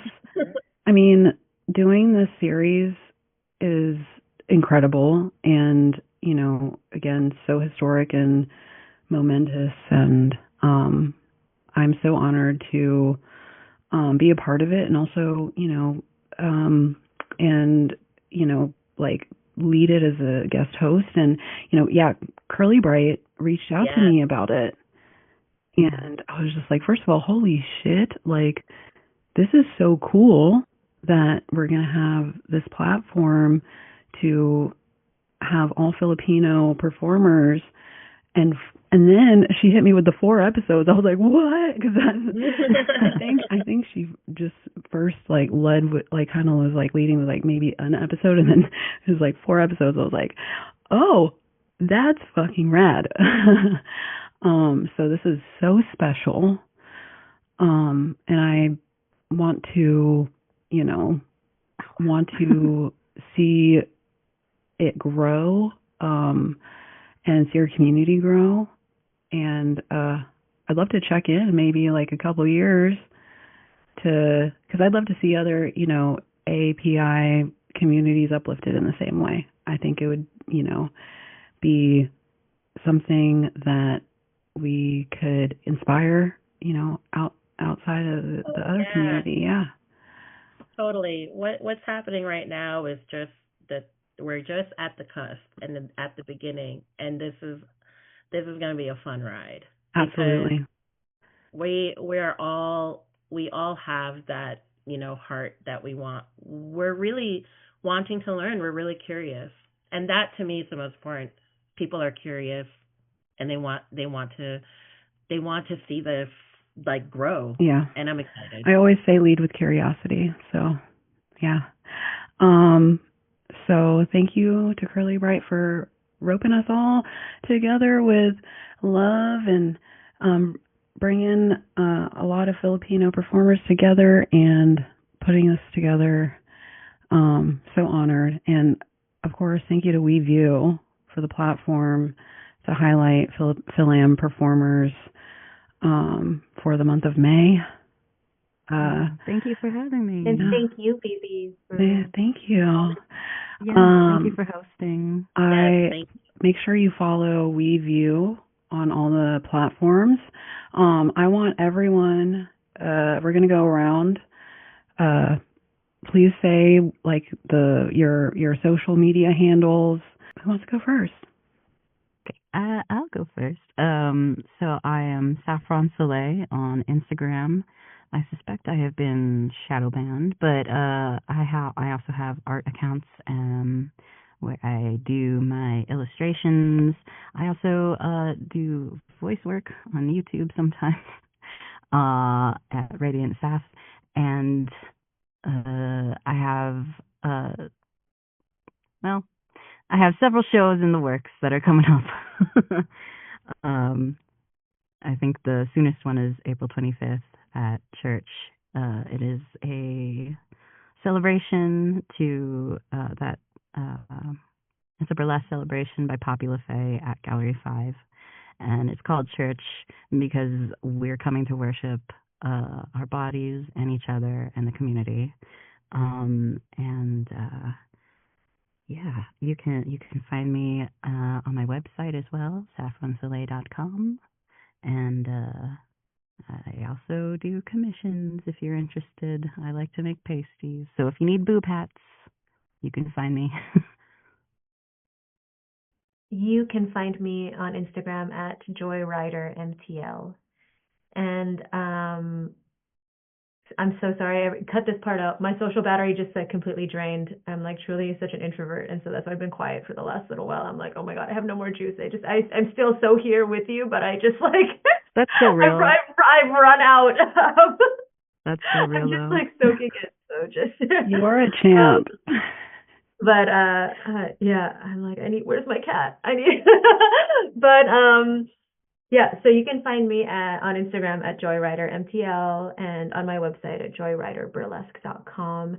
And what I have coming up, like super excitingly, or like in a very strange twist of events, I'm doing a doctorate in burlesque, and I'm looking at how burlesque is like a space for cutie BIPOC, queer, trans people of color create worlds, and that these worlds are spaces for healing for us, that we DIY these spaces for healing. And so super excitingly, I get to go to New Zealand to talk about to talk about the piece that I created and about burlesque as like a decolonial process. And so that's what I'll be doing in the fall. Very exciting. Wow, doctor. Yay. We got a doctor in the making. But wow. yeah, I feel like super excited that like I never thought that like it would be joy that would have space in academia, because I really did not sterilize or sanitize anything about the process, about burlesque and about Joy and her art at all. And so I think it's so cool that I have like the space to be able to just like nerd out and like read and like connect with hell yeah. And so, and to just write about it. Oh my gosh, I can't wait. I would love to read your papers, honestly. Yeah, it'll come. It's coming. But I think this whole time we're talking about like writing ourselves into evidence or into existence, and I feel like that's the next step for me, is to just like put us in the archives and so I'll be reaching out to everybody. Yes, I love it. Okay, Grandma Fun. I'm Grandma Fun on Instagram, and also Grandma Fun Forever is my backup. And I've been working on a lot of stuff. I've been working on Dreamland Revisited. Version Forever has been my little world that I've been creating. So if you guys have been seeing the hot dog lady and all these different characters, that's kind of it's an introspection of just me and my burlesque, and also having agency, and do I still have creative agency, and how that is kind of just how I've come, just like my own experience with that and my identity, and the history of things. And so there's a lot of like pre-colonial folklore, just a mix of all of, I'm sure all of our experiences that we've all had, you'll find some resonation in that. But I've been part of this thing called Kindling Arts Fest here. It's kind of like a fringe festival in Nashville, and I've been showcasing for the last 2 years, and I've got one coming up. And this one's really exciting because I have an entire Filipina string band for this one. Ooh. And it's we're creating me getting ready for the ball, and I'm creating this really beautiful portal piece. It's the last character of my thing, and I'm really excited because I've met these incredible Filipino musicians here, and it's all going to be Filipina, and that I'm pumped about. So it's been cool. That's what I'm saying. I've been in this really cool space and collabing. That's been like, I'm like, when I'm saying I'm like outer space right now, I'm literally outer fucking space, because the world that I'm in is just like so overly abundant creatively. I'm just like, woo, just it's been really fun. That's it's been really amazing. Fun. That sounds so sorry, fun. my dogs are like, girl, can you take us out already? Oh, well, that sounds so cool. And I love hearing, all these adventures and other projects, outside of burlesque too, that we're all doing. It's really special, and like really just shows how diverse we are. And so I'm your host, Bebe Demure, at Bebe Demure on all the platforms. I've talked about before how I've, in the last year and a half, almost 2 years, gotten into street performing. So I've been learning the history of that and the art form of street performing and busking and traveling with it. So in May, I'll be in Lawrence, Kansas, part of the Lawrence Busker Festival. It'll be my second year there. So it's an amazing time. So if you're out that way, come say hi. Check out the street shows. They're really good. And I just want to say again, thank you for joining us for the first ever FilAm takeover of WEView. And have a great day, night, wherever you are. See ya. Yay! He did it! Thank you. Wowie wow.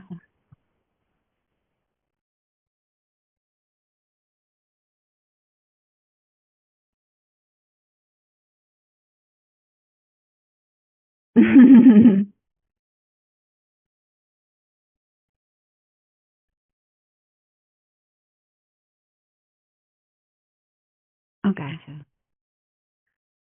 Yeah. I don't remember if I sent something, but so I'll just send it again in case.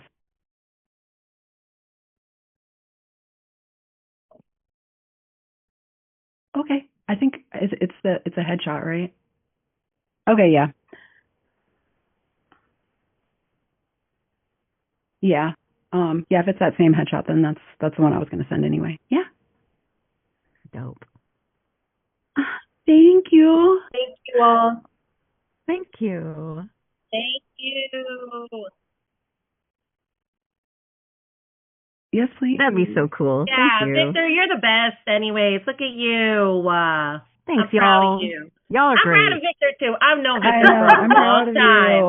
Grandma's proud of everyone. I'm For so real, proud of for real, everybody. though, like even For real, since I've the known him first for a time I long was on time. this podcast, I've just loved seeing the growth of it. This has been a really excellent experience.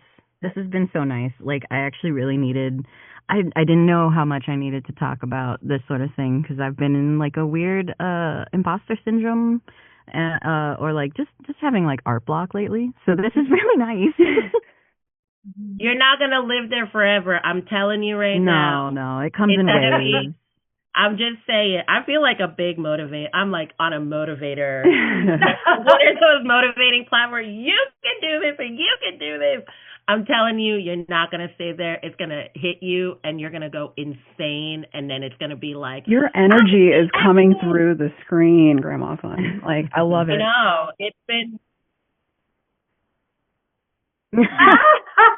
No, I'm not. No, I don't do snake oil. I don't do snake oil. I know that this episode was like a roller coaster of emotions, and the last one was kind of too. I'm excited to hear the other ones. Yeah. Yeah. Oh yeah, I'm sure they are, but you know, just saying, like, I'm looking forward to. Yeah. Yeah. Love it. All right, y'all. Love you guys. Take care. Good night. Love y'all. Bye. Bye. Thank you. Good night. Bye.